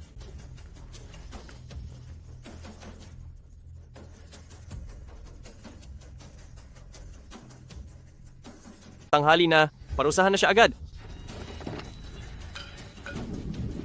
Nagbabago ang langit. Sandali. Mabuti na lang at napag-aralan ko ang astronomy sa nakaraan kong buhay at kinalkula ko na magkakaroon ng eclipse ngayong tanghali. Kung hindi dahil doon, siguradong katapusan ko na. Sandali. Bilis. Pakawalan ng muling pagkabuhay ni Wen Quixing. Hindi ito maaari. Mahal na hari. Isang itim na sining ito, siguradong kamandag ito ng masamang mahika. Ang ganitong senyales sa langit, paanong magiging masamang mahika iyan? Paulit-ulit mo akong pinipilit na parusahan si Wen Quixing. Ano ba talaga ang balak mo? Pasensya na po kung nabigo ko kayong lahat. Tila ayaw rin ng langit na mawala na lang ako ng ganong kadali bilang Wen Quixing. Linhi, tunay ka ngang si Wen Quixing. Huwag kang mag-alala hanggat narito ako, sisiguraduhin kong magiging ligtas ka sa buhay na ito. Ang posisyon ng general laban sa Hukbong Dilaw ay para sa iyo lamang. Salamat po, mahal na hari. Ngunit hayaan niyo po akong tumanggi. Bakit? Nagtatampo ka pa rin ba sa akin? Linhi, huwag ka nang magalit kay ama. Isipin mo na lang ang kapakanan ng nakararami. Hindi po ganoon iyon. Kaya lang, noong nasa kulungan ako, nabalitaan kong napakarami ng mga kawal ng Hukbong Dilaw. Kung ako ang papamunuan nyo, natatakot akong baka hindi namin kayanin ang dami nila. Masyado silang marami para sa amin. Kapag ako ang namuno, baka maging pinuno lang ako ng isang talunang hukbo. May paraan ka ba para rito? Mahal na hari, bigyan niyo po ako ng 1 buwan, gagawa ako ng mga bagong sandata, at sa panahong iyon, siguradong matatalo natin ang mga kaaway. Sige, bibigyan kita ng 1 buwan. Maraming salamat po, mahal na hari. Linhe, ayos ka lang ba? Ayos lang ako? Yanran, mayroon bang minahan ng saltpeter ang ating kaharian? Ang bayan kung nasaan si Pamilya Xiao ay mayaman sa saltpeter. At ang minahan Ay nasa hilagang bahagi ng lungsod. Sige. Pupunta muna ako para palakasin ang loob ng mga kawal, para makapaghanda sila, at pagkatapos ng 1 buwan, mapapaalis ko ang mga kaaway. Linhe, huwag kang makipagbiruan. Dahil lang sa isang minahan, sa gitna ng napakalaking lamang ng bilang ng kalaban, paano mo mapapaalis ang mga kaaway sa loob ng 1 buwan? Yanran, magtiwala ka sa akin. Kailan ba kita niloko? Mahal na hari, sana po ay bigyan niyo ako ng 50 manggagawa. Pagkatapos ng 1 buwan, siguradong magkakaroon ako ng paraan para mapaalis ang mga kaaway. Sige, Bibigyan kita ng 1 buwan, pero sa ngayon ay marami na tayong mga kasamahang sugatan at nawala. Baka, huwag kang mag-alala. Samahan niyo ako sa silid ng mga sugatan? Sige. Salamat po, mahal na hari. Mahal na prinsesa, Hindi na kailangang magbigay galang. Nandito ako para kumustahin ang kalagayan ng ating mga kasamahan. Magpatuloy na kayo.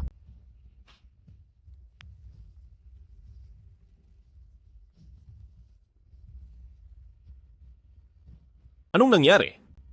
Baka hindi na kayanin ng kawal na ito. Mukhang kailangang tanggalin ang isa niyang braso. Sa tingin ko ay hindi naman kailangan. Kahit na malubha ang tama ng palaso sa kanya, hindi aabot sa puntong kailangang putulin ang kanyang kamay, tungkol naman sa panganib sa buhay niya. Yan Ran, hindi kaya labis lang ang iyong pag-aalala? Linhe, tingnan mo ito.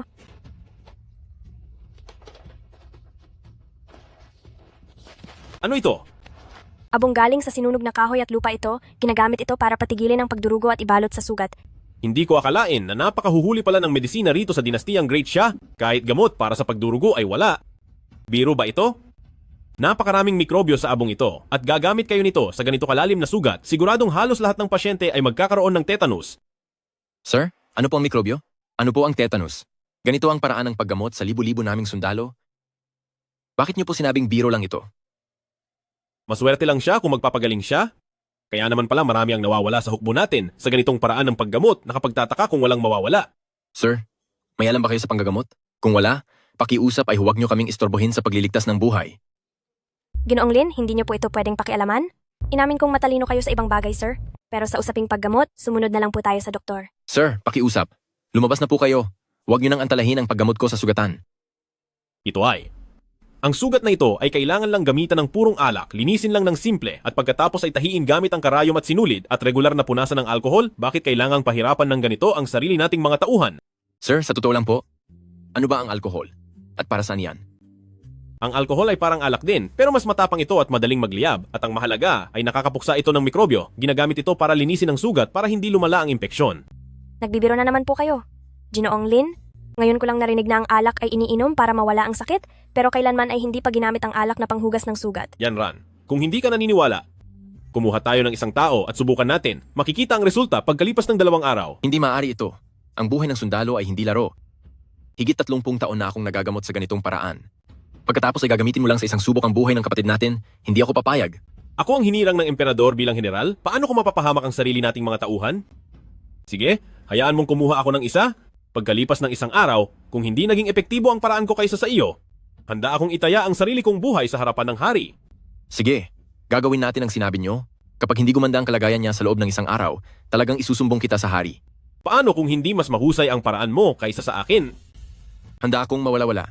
Kung ang paraan mo ay mas mabuti kaysa sa akin at maliligtas ang libu-libong kawal, hindi mahalaga kung ano ang mangyari sa akin. Mabuti, sige, bibigyan natin ito ng 1 araw na palugit. Pagkalipas ng 1 araw, kung ang paraan mo ay hindi kasing husay ng sa akin, susunod tayo sa napagkasunduan. Yan Ran, kunin mo na siya. Humanap ng mediko na susunod sa paraan ko.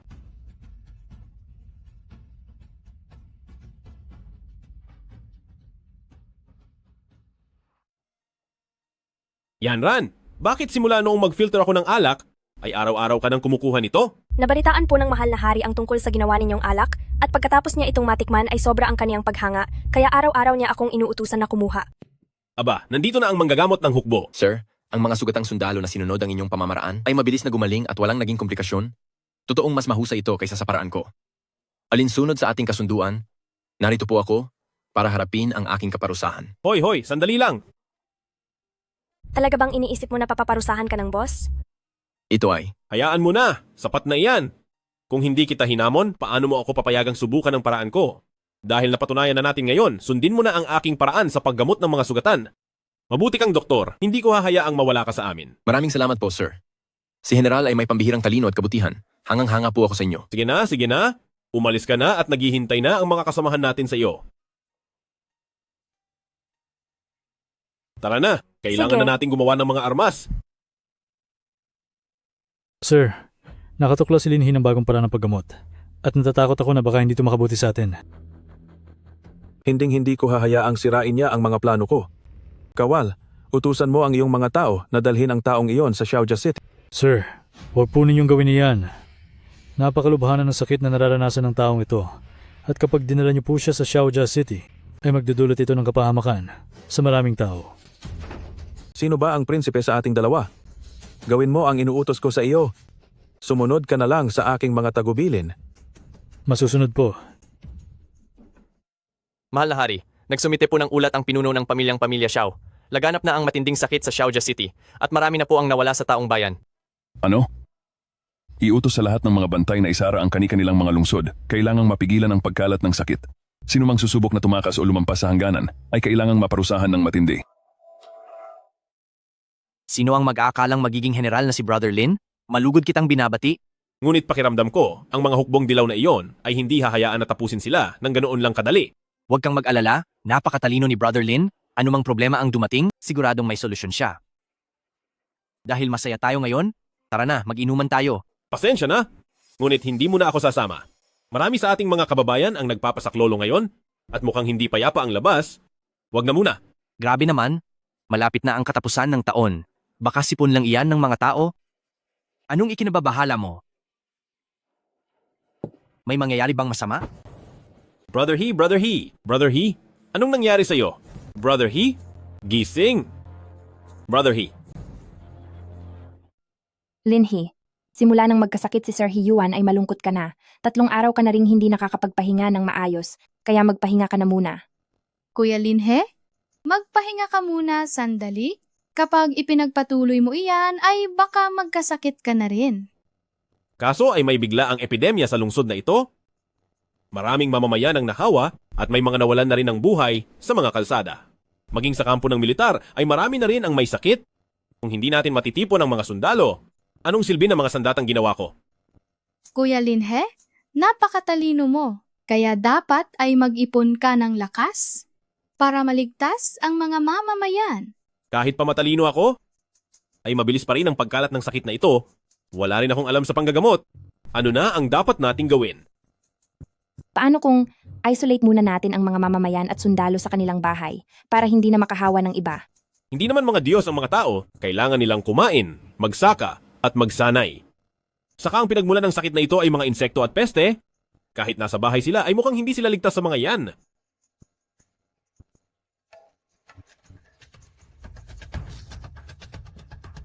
Alam ko na. Halika, Yuexin. Ibigay mo ito sa mga nagbabantay sa buong lungsod, ipagawa mo agad ang mga ito. Ipakalat nyo ito at pasuotin ang lahat ng taong lalabas sa lungsod. Kailangang isuot ito, ibigay ang unang batch sa mga sundalo, sabihan silang puksain muna ang mga insekto bago lumabas, at huwag iinom ng tubig na hindi napakuluan.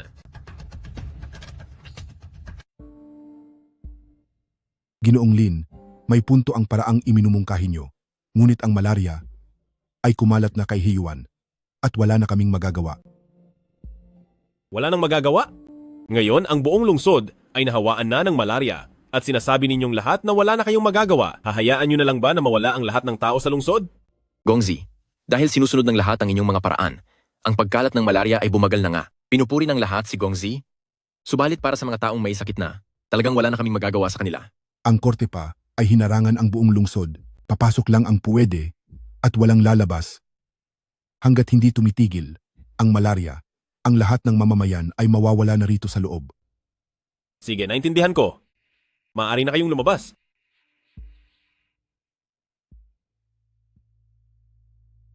Gongzi, hindi ito maganda. Gongzi, may grupo ng mga tao sa labas na nagigiit na makita kayo. Papasukin niyo sila. Sir, kung hindi malulutas ang salot na ito, wala na kaming paraan para mabuhay. Maging ang mga sikat na manggagamot ay walang magawa sa malaria, anong magagawa ko? Sir, nasa kamay niyo na ang kontrol sa militar ng lungsod na ito. Mula nang magsuot ng proteksiyon ang mga sundalo para puksain ang mga insekto, halos wala na ring nadadagdag sa mga may malaria.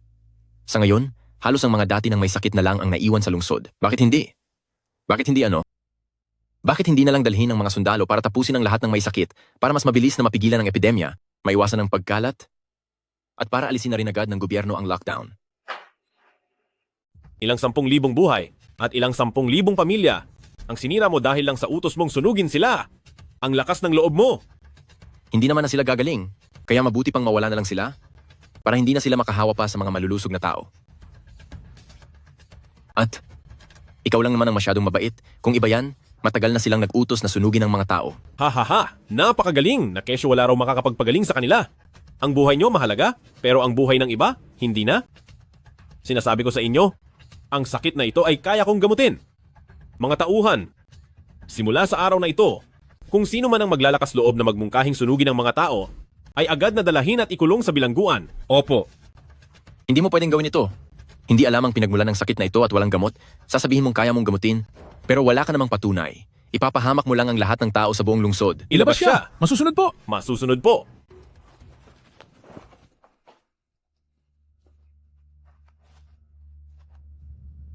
Sir, kaya niyo po ba talaga itong gamutin?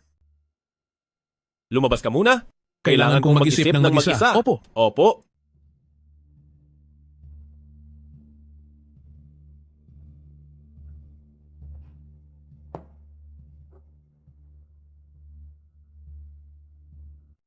May usap-usapan ngayon sa buong lungsod na masyadong mapagmataas si Linhe, ang lakas ng loob na sabihing kaya niyang gamutin ang malaria at baka madamay lang ang lahat ng tao sa lungsod.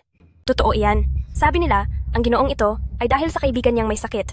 Ayaw pa ring sumuko at gustong mandamay ng buong lungsod para sa kanyang kaibigan. Kaya ikaw, Ginoong Lin, hanggang kailan ka ba magtatago dito at magiging duwag? Ang bakuna. Hindi ko magawa. Ano pa ang gagawin ko? Linhe, alam naming nahihirapan ka. Pero hindi mo kasalanan ang pagkalat ng malaria. Huwag mong masyadong sisihin ang iyong sarili. Palagi kaming naniniwala sa iyo ni Yanran. Oo, Linhe, normal ka lang na tao.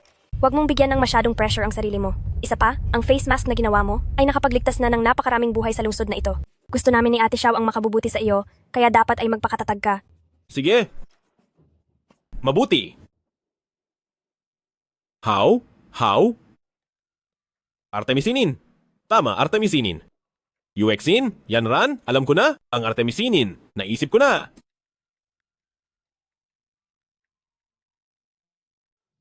Hindi ito.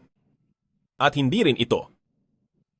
Kuya Linhe, inutusan niyo akong pakilusin ang lahat ng mamamayan ng lungsod upang hanapin ang lahat ng halaman na may pangalang How? Bakit niyo po ito ginagawa? Siyempre, para makapagpagaling, ano pa nga ba? Linhe, sinabi mo na ang artemisinin na iyan ay makakagamot sa malaria. Totoo ba iyon? Siyempre totoo, nanalo na ito ng Gantimpala Nobel. Kuya Lin, ano po ba itong Gantimpala Nobel na ito? Ibig kong sabihin, napakahusay nito. Masama sa mga kabataang gaya mo na alam ang lahat ng bagay, kaya huwag ka nang magtanong. Wala rito, may iba pa ba? Meron pa ba? Ginoong Lin. Galing po ito sa aming nayon. Tinatawag namin itong mabahong haw. Napakabaho nito. At kahit saan ay makikita ito, siguro po ay hindi ito ang hinahanap niyo. Hindi! Itong mabahong haw na ito nga ang hinahanap ko. Bilis, Juan R., sabihan mo ang lahat ng tao sa lungsod na hanapin ito. Kailangan ko ang lahat ng iyan. Bilhin nyo sa pinakamataas na presyo. Bilis!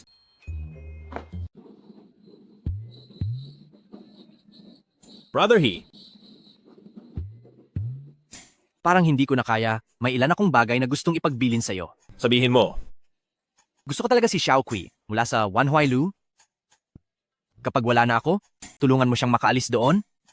Hayaan mo siyang makahanap ng mabuting mapapangasawa at huwag na niya akong alalahanin. Brother He. Patapusin mo muna ako. Sa ilalim ng kama ko, nagtago ako ng 200 gintong barya. Sa iyo na lahat yan? Tanda ng pasasalamat ko sa pag-aalaga mo sa akin nitong mga nakaraang araw. Brother He, ikaw talaga.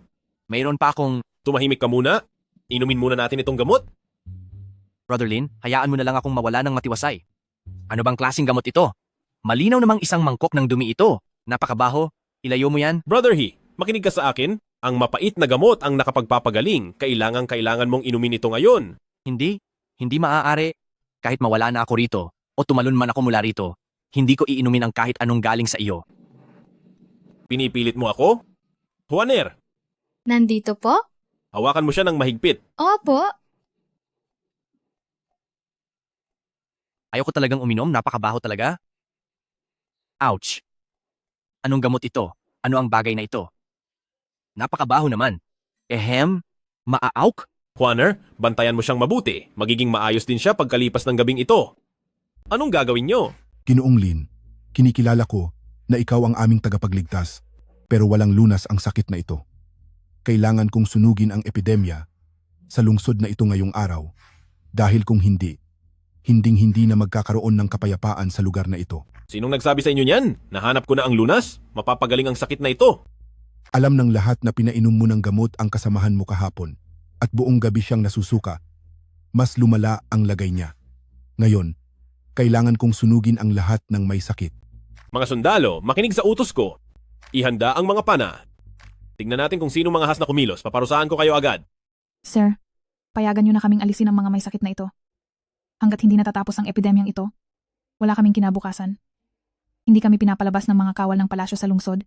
Hindi kami makapagtrabaho, wala man lang kaming makain. Ginoong Lin, alam kong malaki ang naitulong mo, pero huwag mo naman kaming idadamay para lang sa pansarili mong interes. Ipapahamak mo ang lahat ng tao sa lungsod. Sinabi ko na ngang malulunasan ang sakit na ito. Hindi ba kayo makapaghintay ng sandali? Mula nang uminom si Hiyuan ng gamot mo, hindi pa rin alam ang lagay niya. At sa tingin mo, paniniwalaan ka namin. At isa pa, sa loob ng libu-libong taon ay walang lunas sa sakit na ito. Tapos ano? Sasabihin mong mapapagaling mo iyan? Isang balita base sa pagsusuri ng doktor, si Ginoong He ay ganap ng gumaling. Imposible. Hindi iyan posible. Ako mismo ang sumuri kay Ginoong He. Siya ay malakas at malusog na ngayon. Bakit magiging imposible? Si Ginoong Lin ay tunay na may pambihirang galing. Ngayong araw ay sumasamba na ako sa kakayahan niyo. Gongzi, ano pong gagawin sa mga taong ito na nagpapatapon ng mga may sakit? Hayaan nyo silang tumulong sa inyo sa pamimigay ng gamot. At kapag hindi ito naubos, hindi sila pwedeng umalis. Salamat po, Gongzi.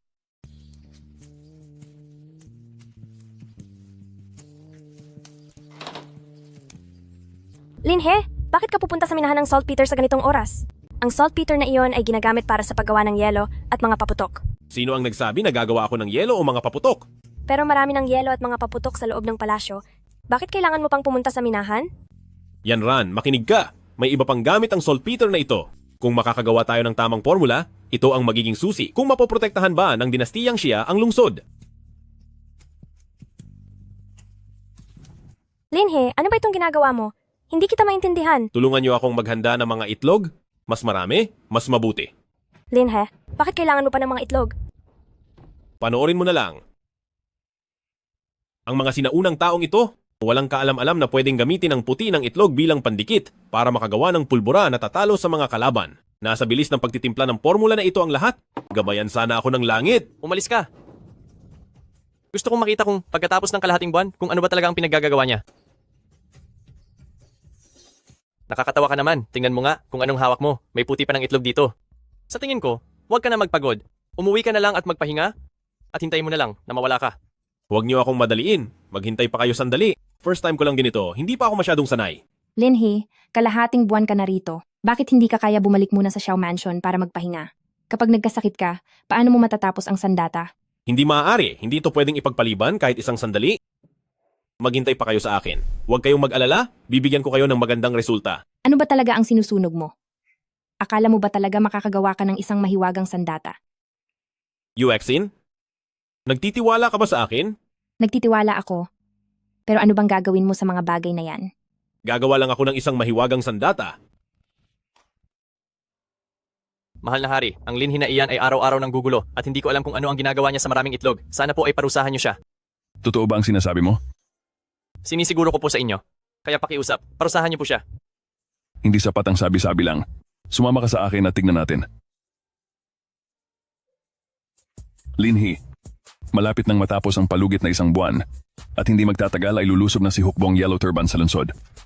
Kung wala ka pang maipakikita, ay huwag mo akong sisihin kung parusahan kita. Sandali lang po, mahal na hari. Bigyan niyo pa ako ng kaunting oras. Sigurado magtatagumpay ako ngayon.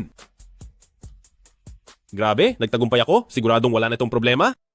Tingnan niyo po. Ito ang sandata na ginawa ko. Linhi, anong klaseng pulbo ito? Nasaan na ang sandatang sinasabi mo? Mahal na hari, tinatawag itong pulbura. Panoorin po ninyo. Anong ibig sabihin ito? Tignan ninyo mabuti.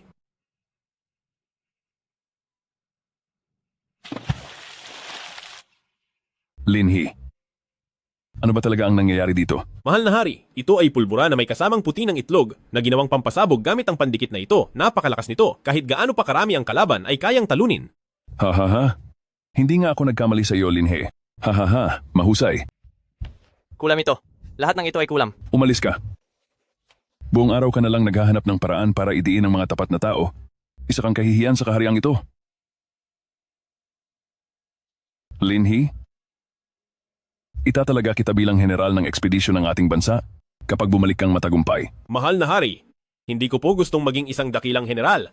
Hindi ko dapat tanggapin ang hindi ko pa pinaghihirapan.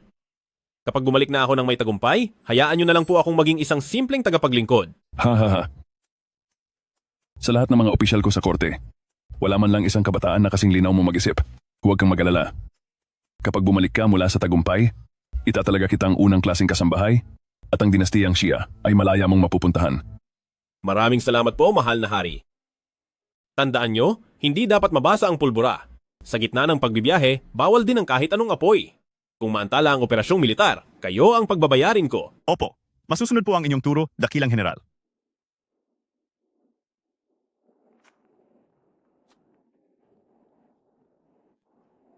Luma ko siyang kakilala.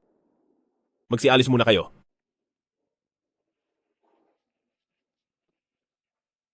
Linhe, may mahalaga akong sasabihin. Paalis na ako para sa digmaan. Bakit pa kayo nagpunta rito?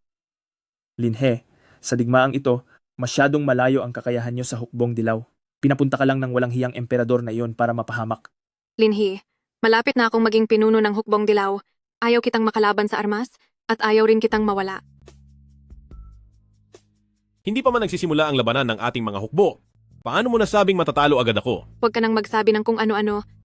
10 ang lamang namin sa bilang ng sundalo. Paano ka pa mananalo? Sumama ka na sa akin, sumapi ka na sa hukbong dilaw kasama ko, at papakasalan kita agad. Pagdating ng panahon, siguradong magiging pinuno ka rin ng hukbong dilaw. Kapag napaalis na natin ang dinastiyang Shia na ito, hindi ba mas maganda na nasa mataas kang posisyon? Hindi ko kailanman ninais na mapunta sa mataas na posisyon. Ang gusto ko lang ay maging isang simpleng lingkod bahay. Basta maging matatag lang ang kaharian sa ngayon. Masaya na ako doon. Linhe, sinasabi ko sa iyo, kapag hindi ka sumama sa amin, ako, papaparusahan kita ng matindi. Laihu! Husay sa espada, ibaba mo na ang sandata. May niyang, ayaw talaga niyang makinig. Umalis na tayo. Linhe, isipin mong mabuti ang desisyon mo. Ngayon, Nakatalina ang pasya ko? Huwag mo nang ituloy. Bumalik na kayo. Ayaw ko rin kayong pahirapan. bakit napakatigas ng ulo mo? Sige, magkita na lang tayo sa labanan.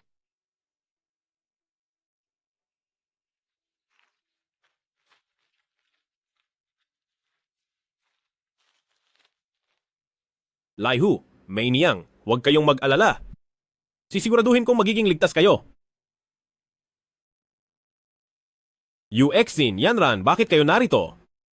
Nag-aalala ako sa iyo. Ayos lang, huwag kang mag-alala. Tinitiyak kong magtatagumpay ako sa pagbabalik ko. Ang pang-ayos na ito ng buhok ay ang regalo mo sa akin noon. Ngayon ay ibinabalik ko ito sa iyo. Sana ay makabalik ka ng ligtas. Huwag kang mag-alala. Pangako. Mahal na prinsesa, may gusto ka bang sabihin sa akin? Wala akong gustong sabihin sa'yo. Kunin mo itong gamot sa sugat. Huwag kang mawawala sa labas. Kung hindi ay walang mag-aayos para sa'yo. Hay, napakahabang panahon na lumipas, mahirap makalimot, laging naaalala. Ano? Ano bang sinasabi mo? Hindi ko hahayaang mawala ka. Huwag kang mag-alala. Paano ko matitiis na iwanan kayong dalawa na mag-isa? Bastos! Ate Xiao, tara na. Huwag na natin siyang pansinin. Sige na, Yuexin, Yanran, huwag na kayong mag-alala. Tiyak na magtatagumpay ako sa pagkakataong ito. Pagkatapos ay pupunta ako sa inyo para formal na mag-alok ng kasal. Sino bang nagsabing mag-alok ka ng kasal? Mahal na hari, mula noong dinala ni Linhi ang hukbo upang lumaban, 1 buwan na po ang nakalipas. Hanggang ngayon ay wala pa ring balita. Natatakot po ako na baka ang hukbo ay parang binaliwala na lang at hindi na sila babalik. Ang mungkahi ko po, alisin muna ang posisyon ni Linhi at dakilang general at parusahan na lang siya sa oras na siya ay magbalik. Dahil sa lagpas 1 buwang walang balita, posibleng pumanig na siya sa hukbong Huangyi. Yanran, ano ang masasabi mo tungkol dito? May balita ba sa iyo si Linhe? Sagot ko po sa inyo, Ama. Ang kanilang bintang na si Linhe ay pabaya ay purong kasinungalingan. Masyadong kritikal ang sitwasyon sa labanan. Normal lang na hindi agad makapagpadala ng mensahe. Pero totoo naman na matagal na siyang hindi nagpaparamdam, hindi ba?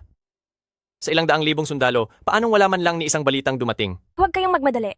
Sinabi sa atin ni Linhe ang kanyang plano bago siya umalis at kung bibilangin ang araw, ito na dapat ang taktang oras. Mungkahi ko po sa mahal na hari, maaari na nating simulan ang paghahanda para sa selebrasyon. Nagbibiro po yata ang mahal na prinsesa. Dahil lang sa sinabi ninyo, iisipin na ba nating talaga siyang makakabalik? Ulat, may balita po. Bakit ka nagmamadali ng ganyan? Umayos ka, nasa loob tayo ng palasyo. Ang hukbo po, bumalik na po ang hukbo at si Ginoong Linhe po. Ano? Narito na ako. Mahal na hari, matagumpay po nating natapos ang misyon. Ang 1,000,000 sundalo ng kaaway ay naging parang papel lang sa harap ng aking mga bomba. Napakadali nilang gapiin.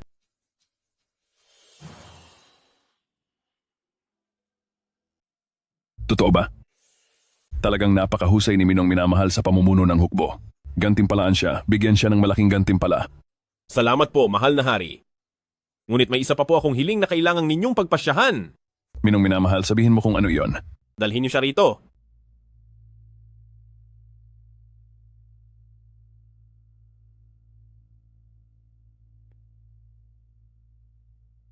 Hindi ba ito ang aking kapatid? Minong minamahal, anong ibig sabihin nito? Mahal na hari, matagal ko na pong pinaghihinalaan kung bakit ang hukbong Huang Yi ay nakapagtipon ng ganoon karaming kawal sa loob ng maikling panahon. Kaya nagpadala ako ng mga tao para salakayin ang kampo ng kalaban. At alam nyo ba kung ano ang nalaman namin? Laking gulat namin nang makita roon ang Wang Ye. Doon ko lang nalaman na ang Wang Ye pala ang utak sa likod ng hukbong Huang Yi. Siya Wang. May sasabihin ka pa ba? Sa digmaan, ang nananalo ang hari at ang talunan ay kriminal, wala na akong dapat pang ipaliwanag. Mga kawal, alisan ng titulo si Xia Wang bilang Wang Ye at ipakulong sa pitan para sa kanyang parusa. Masusunod po.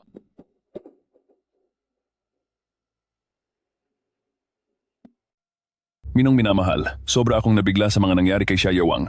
Maraming bagay akong hindi inasahan.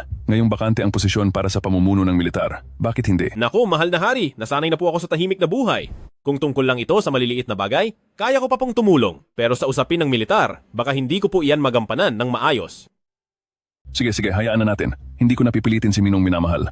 Makinig ka sa aking utos, Minong minamahal. Itinatalaga kita bilang isang unang klaseng lingkod ng palasyo. Bibigyan kita ng gantimpalang 1,000 piraso ng ginto. At simula ngayon, bukod sa akin, hindi mo na kailangang yumuko sa kahit kanino.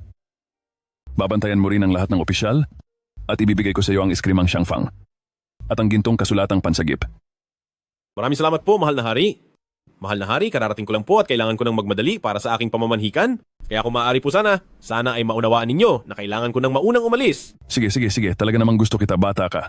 Alam ko naman ang lahat ng iniisip mo. Sige na, lumakad ka na. Huwag mong hayaang maghintay nang matagal ang aking anak. Sige na.